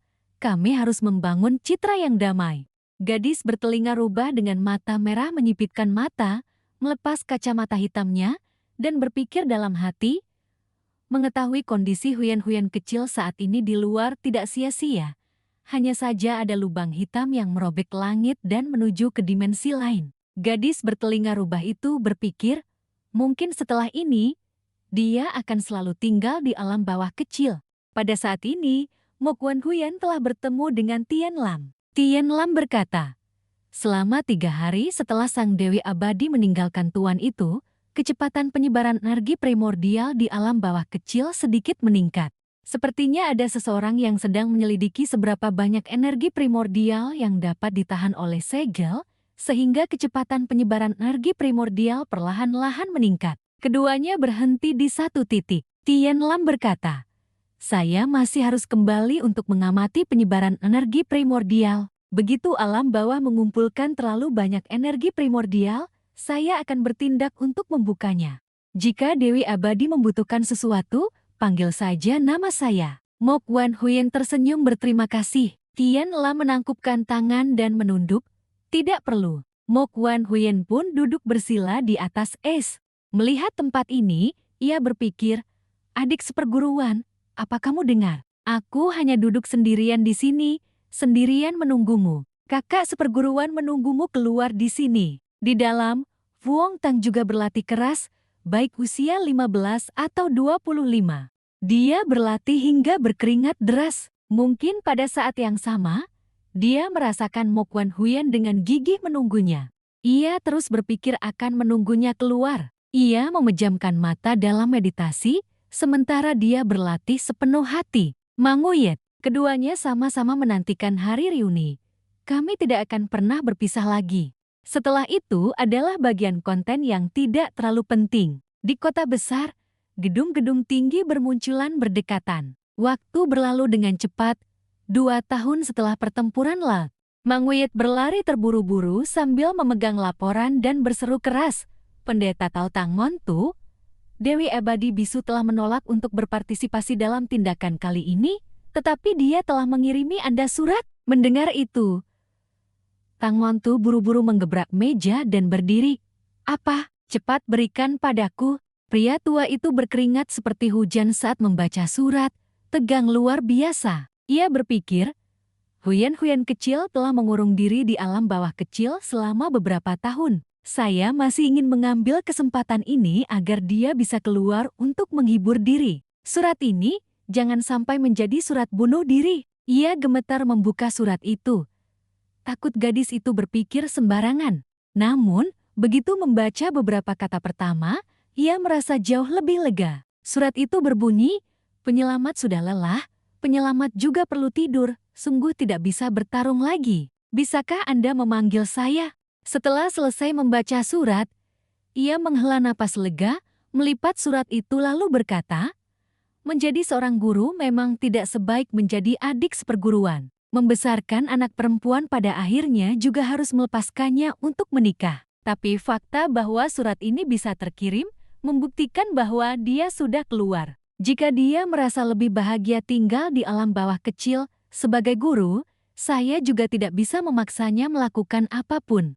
Langit tidak mengikuti kehendak manusia. Manusia harus mengikuti kehendak langit, apalagi sekarang, saya merasa saraf Mok Hien sedikit tidak normal."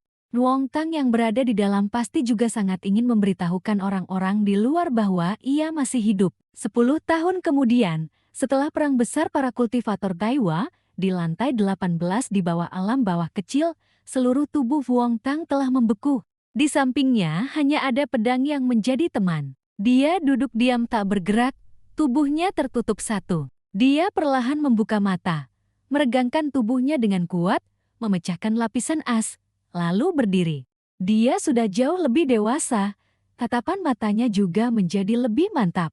Pedangnya memancarkan kekuatan spiritual berwarna keemasan, dengan aura yang membara. Pedang itu berkata, saat pencerahan Dao kali ini kebetulan bertepatan dengan kemunculan Dufan. Kamu juga terlihat jauh lebih dewasa. Segel energi spiritual bumi hampir sepenuhnya terangkat. Kita bisa keluar sekarang. Mendengar itu, dia segera berbalik dan berseru gembira. Benarkah? Dufan melanjutkan. Mungkin Dewi Mengpo telah memperhatikan upaya kami untuk mengangkat segel energi spiritual bumi selama beberapa tahun ini. Dia membantu melancarkan aliran energi spiritual dari luar, itulah sebabnya kami bisa pergi lebih awal dari yang direncanakan. Dia terbang ke sampingnya. Dulu saya sudah memberitahumu, pedang tanpa roh adalah pusat formasi dari formasi agung penyegel abadi 3 asal. Dia menyentuh pedang itu. Setelah pedang itu melesat keluar dari papan formasi, energi primordial belum sempat meledak. Dia perlu segera menggunakannya untuk memotong inti-inti abadi di sekitarnya. Saat itu, kami bisa segera menerobos keluar. Dia juga mengulurkan tangan menggenggam pedang itu, begitu diangkat. Pedang itu langsung memancarkan cahaya menyilaukan. Dia menatap pedang itu, berpikir dalam hati. Terkurung di sini selama 13 tahun, akhirnya bisa melihat matahari. Entah bagaimana kabar guru dan orang tua. Cahaya yang dipancarkan dari pedang semakin kuat, dan juga kakak seperguruan. Saat itu kakak seperguruan dengan berani menciumku. Setelah keluar nanti, puncak gunung, memancarkan seberkas cahaya raksasa lurus ke langit tinggi. Aku pasti, Tian Lam pasti harus bertanggung jawab pada kakak seperguruan, saling melindungi, saling berkultivasi. Tian Lam, melihat pemandangan ini, juga berseru kaget. 13 tahun telah berlalu. Energi abadi kembali meledak. Mungkinkah? Dia terkejut melihat ke arah cahaya, melihatnya menembus lurus ke awan biru. Ini adalah pedang terbang yang ditinggalkan oleh abadi Vuong di masa lalu. Satu kaki menginjak tanah, cahaya biru melilit seluruh tubuh. Seluruh bongkahan as memancarkan cahaya biru. Vuong Tang terbang keluar, meskipun sudah bersiap, ia nyaris saja tertabrak gelombang energi primordial. Para abadi Vuong Tang dan Dufan melesat keluar. Dia menoleh ke arahnya sambil tersenyum dan berkata, tapi Dufan, pergerakan sebesar ini sungguh tidak akan mengguncang alam bawah. Dia menjawab, tidak akan. Saya tidak akan, tetapi saya telah menghabiskan terlalu banyak energi spiritual. Untuk sementara saya harus kembali ke pedang untuk beristirahat. Hal-hal lain tidak perlu Anda lakukan lagi, serahkan saja kepada abadi yang menjaga tempat ini. Ketika Dufan menghilang ke dalam pedang, Tian Lam muncul di hadapan keduanya. Dia menangkupkan tangan dan menunduk. Saya, Tian Lam, menyapa Yang Mulia Yun Kiao, pahlawan Vuong Tang. Dia melihat bahwa dia juga mengenali kakak ini. Dia bertanya dengan sedikit sedih. Kakak, sepertinya kakak seperguruan saya tidak ada di sini. Apa kamu tahu di mana dia? Tian Lam menunjuk ke gerbang. Beberapa hari yang lalu alam bawah kecil tidak stabil. Saya takut dia terluka, jadi saya mencari alasan untuk mengusirnya. Saat ini dia sedang menunggu pahlawan di sekte tersembunyi alam bawah. Tian Lam berkata, tidak perlu khawatir. Mendengar itu, dia sangat gembira. Lalu tiba-tiba teringat sesuatu dan berkata, benar, benar, Dewi Abadi Dufan pernah berkata, kakak hanya perlu terus berkultivasi. Beberapa ratus tahun kemudian akan bisa lepas dari kondisi jiwa yang saat ini tertekan. Mendengar ini, Tian Lam terkejut. Dia membelalakan mata karena terkejut, akhirnya menenangkan diri dan menjawab dengan lembut. Terima kasih atas perhatian pahlawan. Dia menunjuk ke gerbang.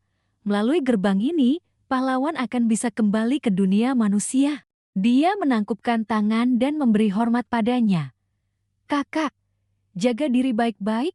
Jika ada sesuatu, datang saja mencari saya di sekte tersembunyi alam bawah. Selesai bicara, dia tersenyum gembira lalu keluar dari tempat itu. 13 tahun sudah, Dia keluar sambil memegang pedang. Cahaya menyelimuti tubuhnya. Akhirnya bisa keluar. Ombak besar menerpa gerbang. Di bawah sinar matahari, banyak orang berjaga di gerbang. Mok Wan Huyan juga menunggu dengan cemas. Dia membelalakan mata melihat siluet di depannya. Fu Hongtang muncul. Akhirnya, baru setelah bertemu lagi, diketahui betapa hangat dan dinginnya hati ini. Dia sangat terharu, tangannya menutupi mulutnya, air mata kebahagiaan mengalir. Baru setelah bertemu lagi, diketahui betapa pedihnya perpisahan. Dia dengan cepat melompat dan terbang ke arahnya di antara langit dan bumi. Dia juga berlari ke arahnya di tebing gunung. Keduanya berpelukan erat, empat mata saling menatap tak berkedip. Hanya tangan keduanya yang saling bersentuhan. Dia memanggil, "Kakak seperguruan." Sekitarnya langsung menjadi riuh. Semua orang berteriak ketakutan. Mati, bertemu hantu. Jiwa pendeta Tao Fuong telah menerobos keluar dari alam bawah. Ambil jimat, bersiap untuk menangkap jiwa. Jangan sampai melukai pendeta Tao Fuong. Seseorang yang lebih sadar segera menyadari dan berteriak, "Omong kosong apa itu? Orang hidup. Ini orang hidup. Pendeta Tao Fuong, pendeta Tao masih hidup." Keduanya yang sedang tenggelam dalam keharuan, dibuat canggung oleh kerumunan orang itu. Setelah memastikan dia masih hidup, semua orang langsung mengerumuninya. Semuanya berkata dengan gembira, "Sungguh keajaiban. Dia masih hidup. Keajaiban. Ceritakanlah, berbuat baik akan menuai kebaikan. Sungguh ajaib dia masih hidup." Mok Wan Huyan yang bersembunyi di belakangnya tiba-tiba maju, kedua tangannya mengangkat wajahnya, keduanya saling memandang dengan wajah merah. Dia juga terkejut dengan tindakannya. Dia berbisik, "Masih hidup, masih hidup, masih hangat." Dia terharu, menggenggam kedua tangan wanita itu dan menempelkannya ke wajahnya. "Kakak seperguruan, aku sudah kembali." Rambutnya berkibar di tiup angin. Dia dengan cepat menyandarkan diri ke pelukannya. Keduanya berpelukan erat di hadapan semua orang. Saat ini, telepon terus berdering dengan notifikasi, "Fei Yu tidak mati." Jelas itu berita palsu. Pasti foto hasil editan penggemar Fei Yu. Bagaimana mungkin seseorang yang menyegel diri di tingkat Pilmas terlarang puncak roh bisa bertahan? Ikuti saja berita selanjutnya. Bukankah kita akan tahu? Tanya tim investigasi. Di sebuah gedung tinggi, istri guru panik melompat berdiri, menumpahkan cangkir kopi. Tian Ban berteriak, "Apa? Fei Yu tidak mati? Benarkah dia?" Sekretaris wanita itu tersenyum canggung dan menjawab, "Ya, ya." Sekte tersembunyi abadi alam bawah baru saja mengirimkan konfirmasi. Istri guru dengan cepat menenangkan diri, lalu memerintahkan, "Pendeta Tao Bisu sedang menjalankan misi saat ini." Lokasinya, istri guru berpikir dengan gembira. "Fei Yu masih hidup? Syukurlah, syukurlah." Di studio acara mendengar suara kultivasi sebuah stasiun televisi. Ini adalah layar negara Daihae. Ti Setan sedang duduk bersama dua orang lainnya. Pria tua berbusana Jepang itu berdiri, menunjuk wajahnya dan memaki, "Kultivator negara Daihan lagi-lagi menyerang kultivator kami hingga kesalah saat menjalankan misi. Ini adalah tindakan yang sangat tidak tahu malu. Kalian bersekongkol dengan kekaisaran Salas untuk melakukan kejahatan." Ti Setan sama sekali tidak gentar, masih dengan santai mengayunkan kaki dan menjawab dengan tenang. "Bersekongkol untuk melakukan kejahatan. Kalian juga tahu bagaimana menggunakan kata-kata itu, ya?" Ti Setan mendongak ke langit dengan bangga, kedua tangannya diletakkan di sandaran kursi, memprovokasi. "Ninja kalian datang ke Salas untuk membuat onar dan bertemu dengan beberapa paman seperguruan saya yang sedang memancing di sana, lalu mereka diberi pelajaran tentang senjata pemusnah massal. Kalian masih berani berbicara dengan saya di sini, orang yang menduduki peringkat 12 di wilayah ini." Dia melanjutkan, "Apakah hal ini bisa disebut sebagai payah untuk menjebak kalian dan juga dikatakan bersekongkol untuk melakukan kejahatan?" Dia mengerutkan kening melihat wajah merah mereka, lalu memarahi dengan marah. "Beberapa tahun yang lalu kami telah banyak membantu kalian. Jika kalian menganggap diri sebagai yang lemah, maka menggunakan frasa aliansi para master akan lebih cocok, bukan?" Selesai bicara, dia tersenyum bangga, "Atau saya ajari kalian idiom baru?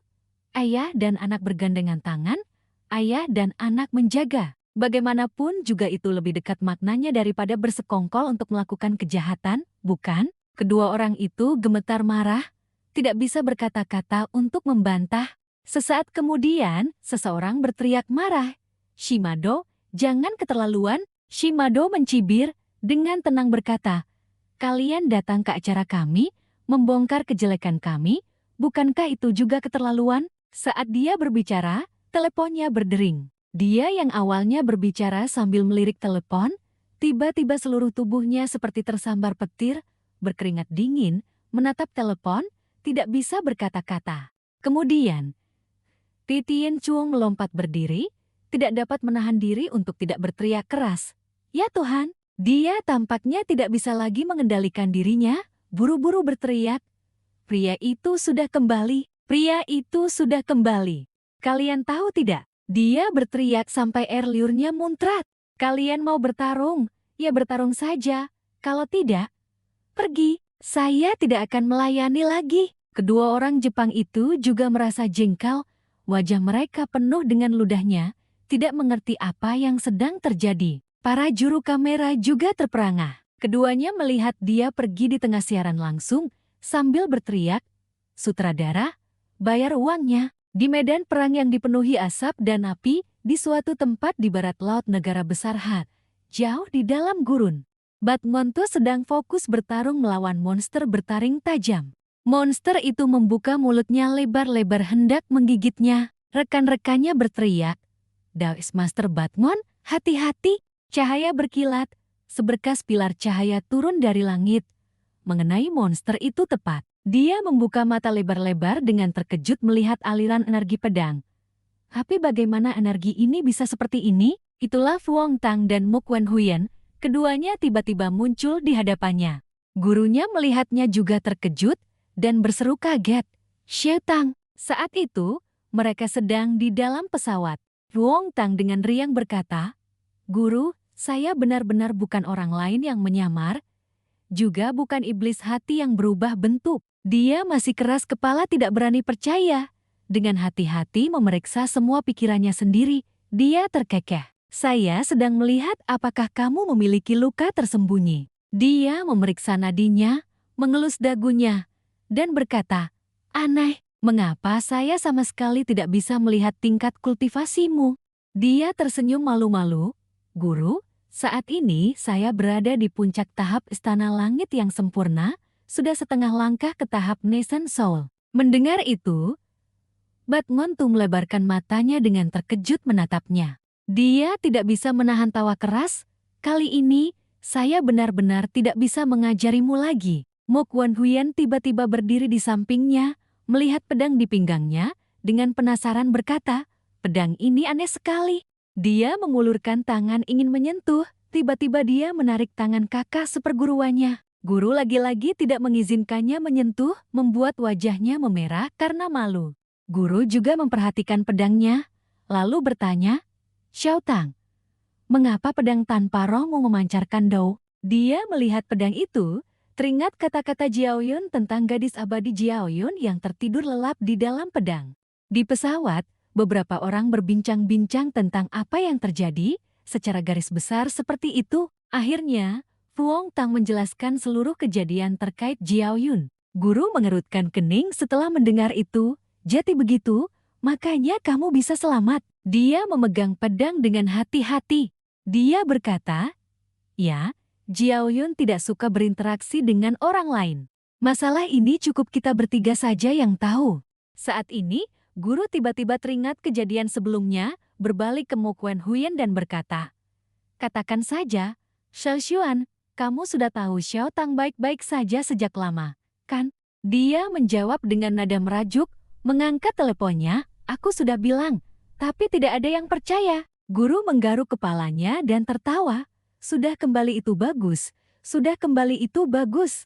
Guru mengeluarkan sesuatu dari sakunya, melihat ke arah mereka berdua, lalu mengangkatnya dan berkata, ini adalah ponsel model terbaru, tekan tombol paling atas untuk membuka layar. Kalian berdua coba lihat di internet, dunia luar sudah banyak berubah dalam beberapa tahun ini, banyak sekali perubahannya. Setelah itu, guru dan murid-muridnya duduk bersama, belajar cara menggunakan ponsel baru itu. Tekan di sini begini. Oh, dia membuka ponselnya dan melihat banyak sekali informasi yang muncul. Dia membaca satu persatu. Master Besar H bertarung hebat melawan sekte tersembunyi bumi, mengusulkan sistem formasi meridian energi primordial ilmiah di Hae, mengeluarkan teknik kultivasi universal baru, membatasi hanya mereka yang memiliki garis keturunan Han yang boleh berkultivasi, yang dapat memperpanjang umur. Energi primordial H semakin pekat, menarik iblis dan monster asing berdatangan. Dia membaca sambil kebingungan. Benar saja, setelah lebih dari 10 tahun, aku sudah ketinggalan zaman. Tiba-tiba, Mo Quan Huyen menyenggol lengannya memanggilnya. Dia menutup mulutnya dan tertawa. Dia mengangkat sebuah berita yang menyakitkan, mengenang Daes Master Fuong Fangu yang gugur 10 tahun yang lalu. Dia membaca berita itu semakin bingung, memikirkan artikel yang menulis tentang kematian mudanya. Kultivator pedang yang terhormat telah tiada. Pertemuan kali ini, semua orang dengan gembira menyambutnya. Tang Wantu bertanya, agar semua orang mengingatmu, pemerintah telah mencurahkan banyak upaya selama bertahun-tahun ini. Omong-omong, sudahkah kamu menelepon orang tuamu? Dia tersenyum menjawab, saya sudah menelepon. Saya merasa sangat bersalah pada ayah dan ibu, telah membuat mereka khawatir sekaligus berduka. Mendengar itu, guru melipat tangan dan menghela napas.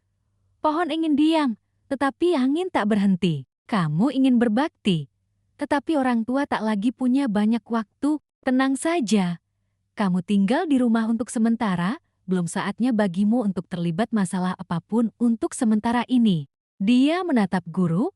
Wajahnya memerah karena malu, memanggil guru dengan telepati. Dia berbalik melihat kedua murid di depannya. Guru melihatnya dengan malu-malu berkata, apakah saya boleh mengejar kakak seperguruan?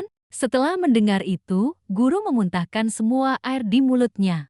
Kaget, kemudian, tak disangka guru malah mengulurkan tubuhnya dan berteriak keras, Xiao Xuan, adik seperguruan ada sesuatu yang ingin dikatakan padamu. Wajahnya memerah padam.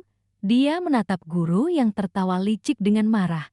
Berpikir dalam hati, guru, kamu menjebakku. Sepertinya guru sudah setuju dengan senang hati. Mo Quan Huyen berbalik dan menatapnya penuh harap. Dia sangat tegang sampai tidak bisa berkata-kata. Wajahnya memerah padam dan gemetar, berusaha menyemangati dirinya sendiri.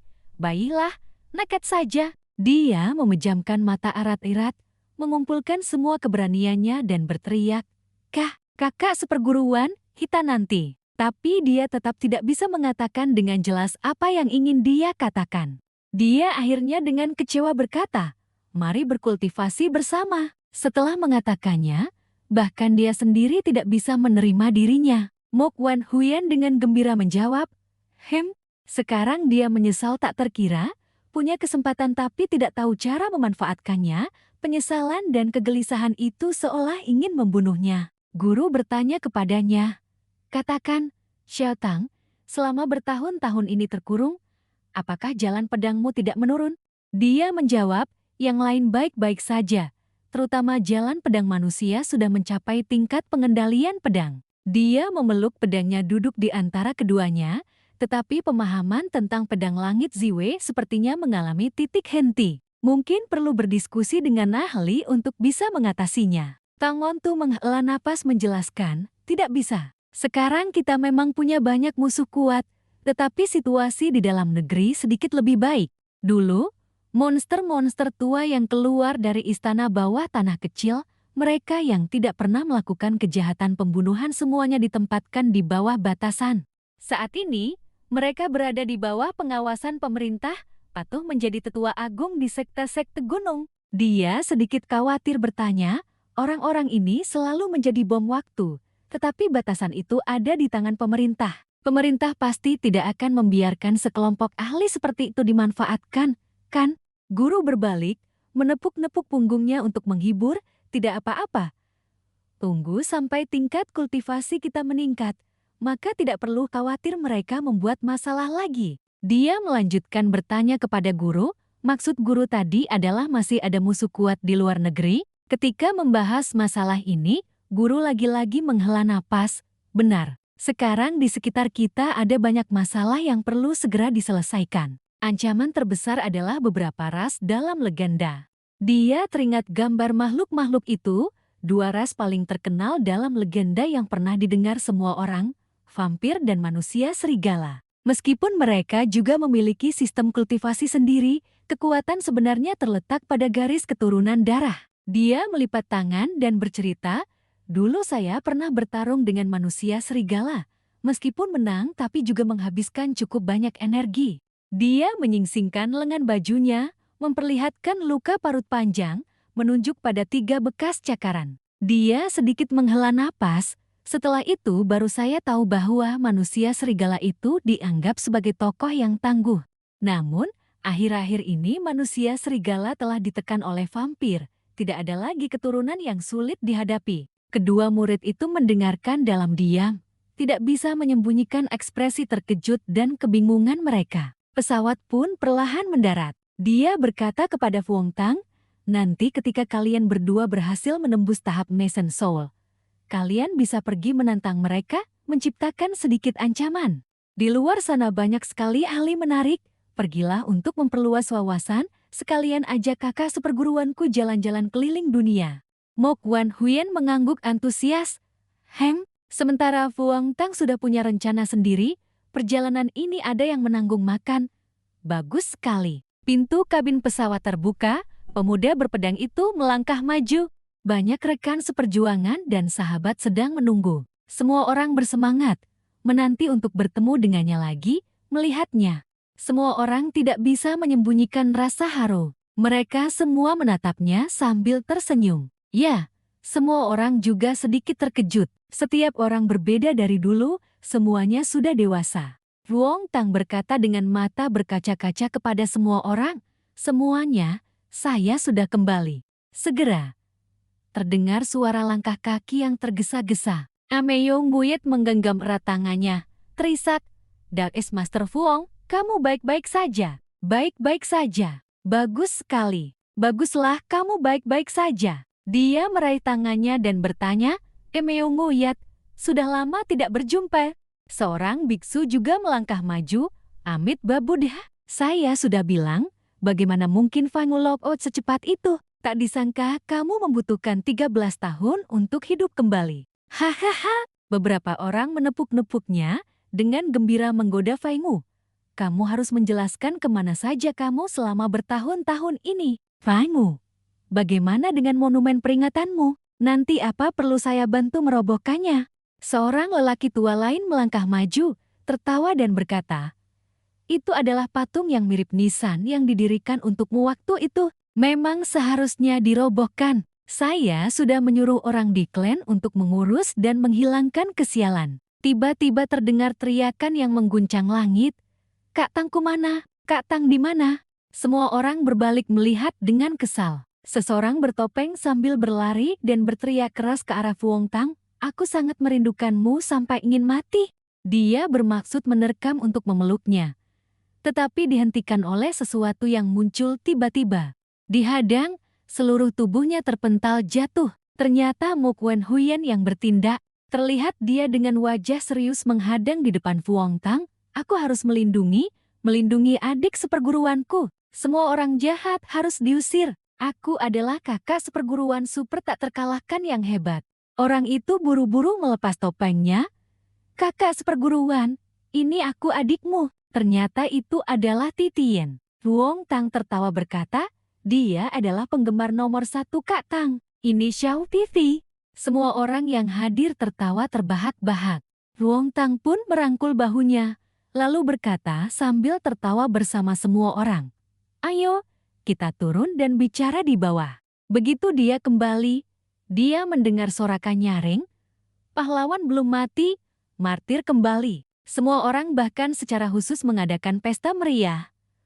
Pahlawan belum mati, Fuong Tang belum mati, martir kembali. Pesta untuk merayakan kembalinya pendeta Taois Feiyu. Meja-meja dipenuhi hidangan lezat dan semua orang mengenakan pakaian indah untuk menghadiri pesta. Tian Jiang melihat pemandangan ini dengan sangat gembira, berteriak, "Pesta! Mo Kwon Hoyan justru menatap makanan dengan mata berbinar, berseru, "Makanan!" Hanya Fu Hongtang yang berkeringat dingin melihat judul pesta. Dia tidak bisa tertawa, merasa seperti mayat hidup yang kembali. Melihat teman-temannya di sekitar, dia berkata dengan gembira, "Sudah bertahun-tahun tidak bertemu, kalian semua sudah jauh lebih dewasa." Pria botak yang sedang mengangkat gelas anggur menjawab, 13 tahun ini, kami semua hanya berlatih kultivasi saja, Kak." Fu Hongtang tertawa. "Orang lain saya tidak tahu, tapi sekarang Tian Jiang jauh lebih bisa diandalkan dari sebelumnya." Pria berambut panjang di samping juga setuju. "Betul, keahliannya akhirnya menemukan tempat untuk berkembang." Fu Hongtang bertanya dengan rasa ingin tahu. "Keahlian apa?" Lalu Tian Jiang memeluk banyak makanan, mereka bertiga minum-minum dan makan, lalu melontarkan cacian, pertengkaran, dan kata-kata kotor. Mereka bertiga segera mulai saling mengejek. Beberapa tahun ini, perang argumen dengan Nadao tidak bisa lepas dari jasa Tian Jiang. Pria berambut panjang juga menambahkan, "Betul, berkat pendeta Taoisti yang tampil gemilang, kita berhasil meraih keunggulan mutlak." Tian Jiang dipuji sampai menyeringai lebar. "Ahaha, ini adalah tugasku." Fu Hongtang melihat mereka dan tidak tahu harus berkata apa. Tiba-tiba seseorang memanggil, "Kakak seperguruan." Seorang gadis cantik datang mendekat dan menyapa. "Kakak masih hidup? Bagus sekali." Fu Hongtang menatap gadis di depannya, tersenyum sambil berpikir.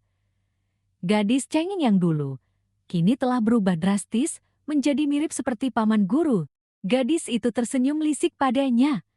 "Kak Tang, beberapa tahun ini kakak seperguruan sudah banyak menderita karenamu. Kali ini kamu kembali, jangan kecewakan dia. Sekarang kamu sudah pulang. Kalian berdua seharusnya sudah menjalin hubungan suami istri, kan?" Dia terkejut tetapi tidak menyangkal, hanya bisa berkata, "Sedang berusaha." Semakin dia memandangi gadis ini, semakin dia merasa harus menarik kembali kata-kata awalnya. Dia sekarang persis seperti guru. Tiba-tiba terpikir sesuatu, dia menutup mulutnya dan berbisik pelan.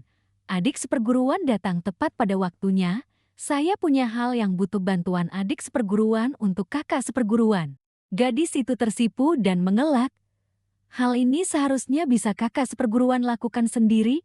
Kenapa malah ingin adik seperguruan yang tanyakan untuk kakak seperguruan?" Akhirnya dia dengan malu-malu berlari ke arah Mo Kwon Hoyan. Tergagap memanggil, "Kakak seperguruan, kakak, adik punya sedikit hal yang ingin ditanyakan." Fu Hongtang menyemangati dari jauh. "Semangat, adik seperguruan." Saat ini, beberapa orang lagi datang, mereka adalah rombongan dari pemerintah.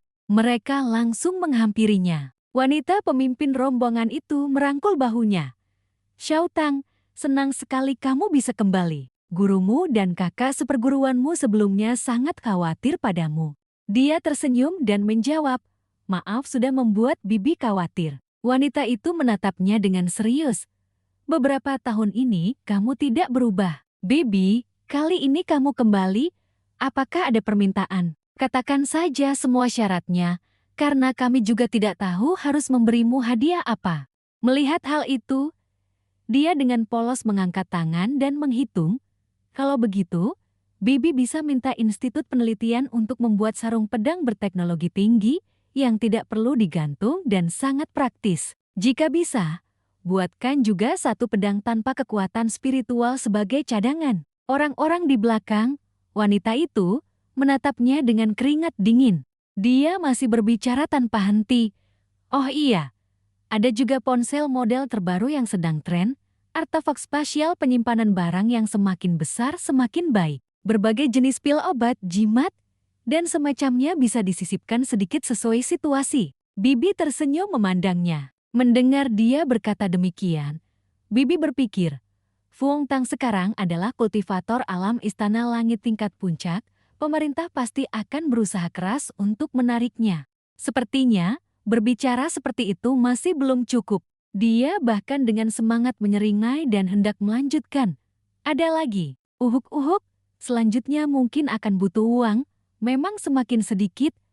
Tapi kalau ada kesempatan kenapa tidak meminta beberapa hal lagi?" Melihatnya seperti itu, Bibi berpikir, tapi anak ini hanya meminta beberapa fasilitas kultivator alam istana langit biasa, itu masih belum cukup. Bibi, sambil menjaga martabat pemerintah, dengan cerdik menolak banyak jabatan dan tanggung jawab. Xiao Tang memang sudah jauh lebih dewasa. Memikirkan ini, dia mengeluarkan sesuatu dan meletakkannya di tangannya. Pasang saja di ponsel, gunakan sesuka hati. Sebenarnya ini uang saku yang Bibi berikan padamu, tidak ada hubungannya dengan negara. Setelah menyerahkannya, dia pun berbalik pergi. Waktu kita sudah tidak banyak lagi, kami harus kembali. Dia menyeringai, terima kasih, Bibi, sampai jumpa, Bibi. Saat ini, gadis kecil dari belakang berbisik, kakak seperguruan, aku sudah kembali. Ruong Tang bertanya, sudah menyelidiki sesuatu? Memikirkan Mo Quan Huyan. Gadis itu berkata, kakak seperguruan jelas sudah mengerti langkah-langkah sebelum berciuman. Dia tahu itu adalah hal yang akan dilakukan sepasang kekasih. Tapi hal-hal setelah berciuman sepertinya dia tidak begitu paham. Lagi pula, dia tidak langsung tersipu saat ditanya, melainkan sama sekali tidak tahu apa-apa. Ruong Tang menghela napas pasrah. Komik yang kakak seperguruan baca bertahun-tahun ini kemana semua? Gadis itu dengan cepat menebak maksudnya. Kakak seperguruan. Jangan-jangan kamu ingin. Dia terkejut dan buru-buru menyangkal. Mana mungkin? Jangan berpikir aneh-aneh. Apa kakak seperguruan terlihat seperti binatang buas itu? Keduanya sedang berbicara. Tiba-tiba terdengar teriakan nyaring. Xiao Feiyu. Di mana Xiao Feiyu? Itulah Xiao Feiyu. Dia dengan bersemangat berlari kencang ke arahnya dengan wajah merah.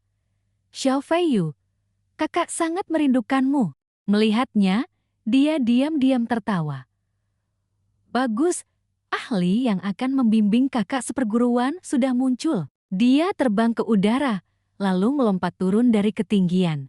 Xiao Feiyu, kakak sangat merindukanmu.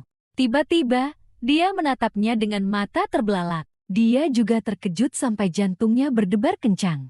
Keduanya menunjukkan ekspresi ini karena payudaranya yang montok perlahan-lahan turun di depan wajahnya. Kakak mau merindukan sampai mati, atau mau menindih sampai mati? Dia tersipu merah padam. Mo Quan Huyan yang berdiri di sana juga menatap payudara montok rubah itu yang semakin dekat ke wajahnya.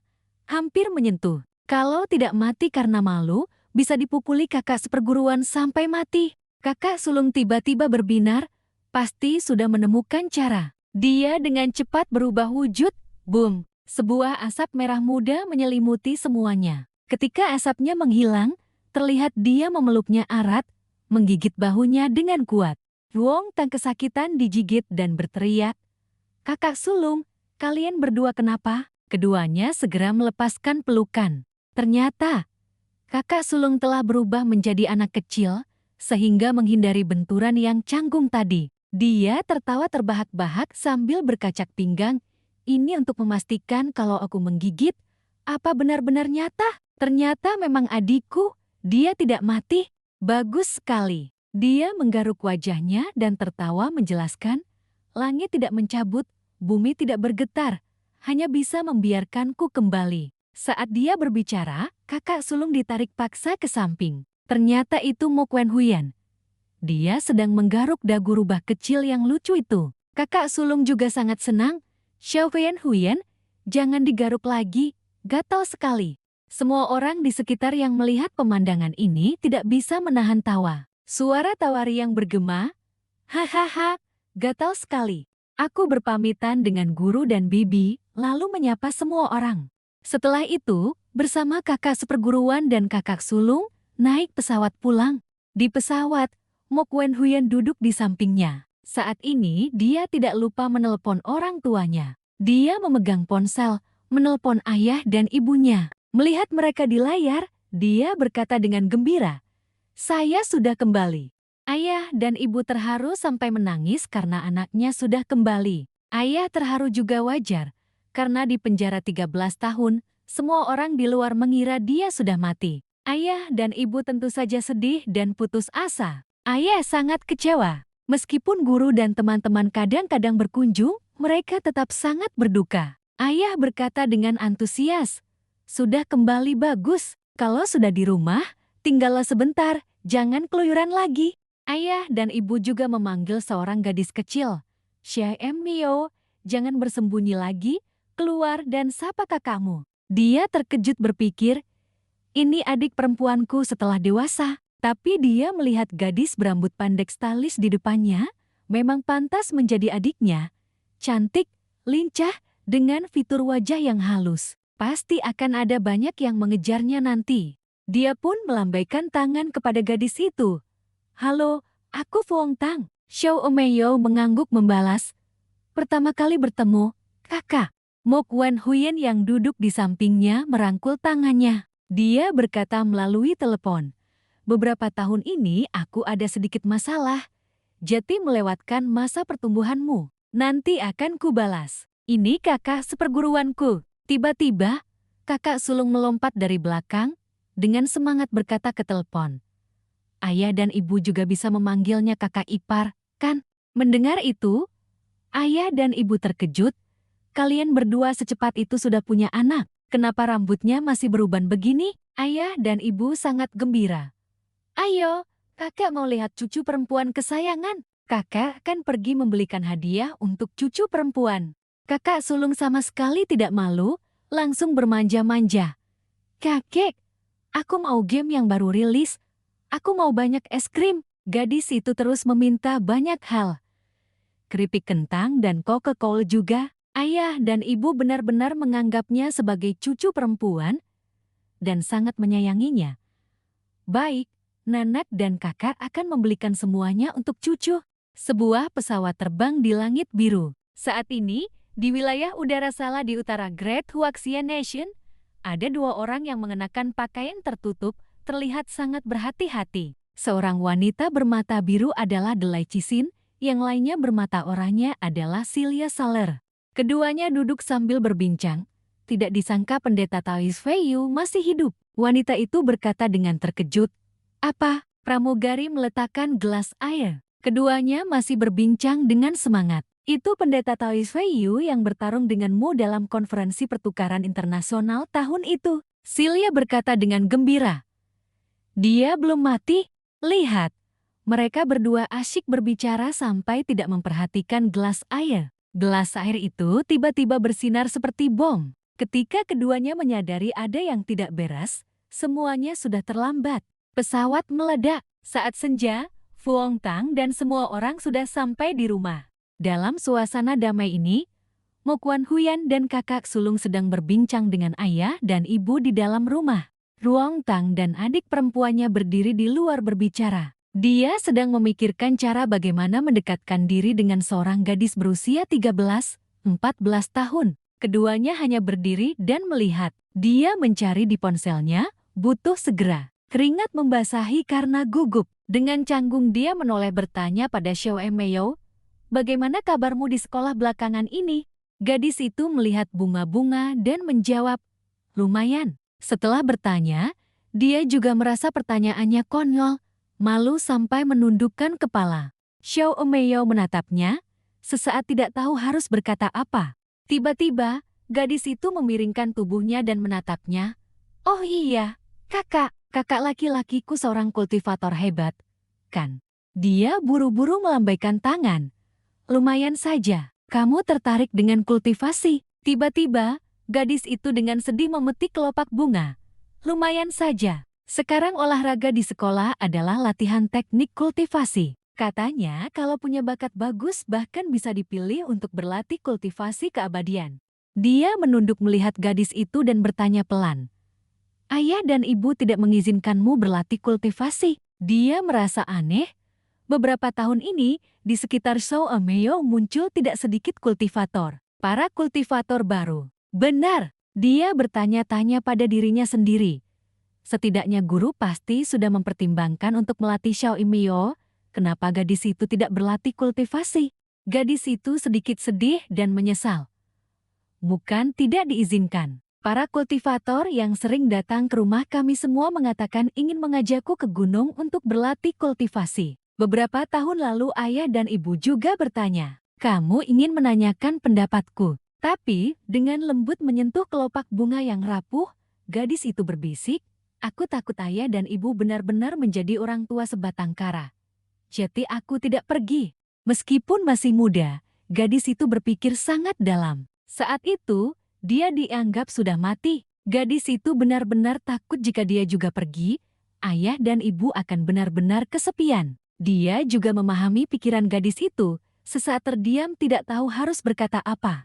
Dia meletakkan tangannya di kepala gadis kecil itu, mengelus lembut lalu meminta maaf. Semua ini karena beberapa tahun ini aku mengalami masalah. Dia tersenyum memandang gadis kecil itu, menghibur. Makanya kamu harus menanggung tekanan sebesar ini. Gadis kecil itu menatapnya terkejut dan bertanya, "Kamu mengalami masalah apa?" "Aku hanya tahu kalau kamu sepertinya sudah menjadi pahlawan penyelamat dunia." Dia memeluk pinggang gadis kecil itu dan berkata, "Mana ada selebay itu." Dengan satu tangan, dia menopang gadis kecil itu. Tangan lainnya mengeluarkan sebuah benda berkilauan. "Tidak apa-apa, tidak apa-apa. Sekarang aku sudah kembali, akan lebih banyak menghabiskan waktu bersama kalian semua."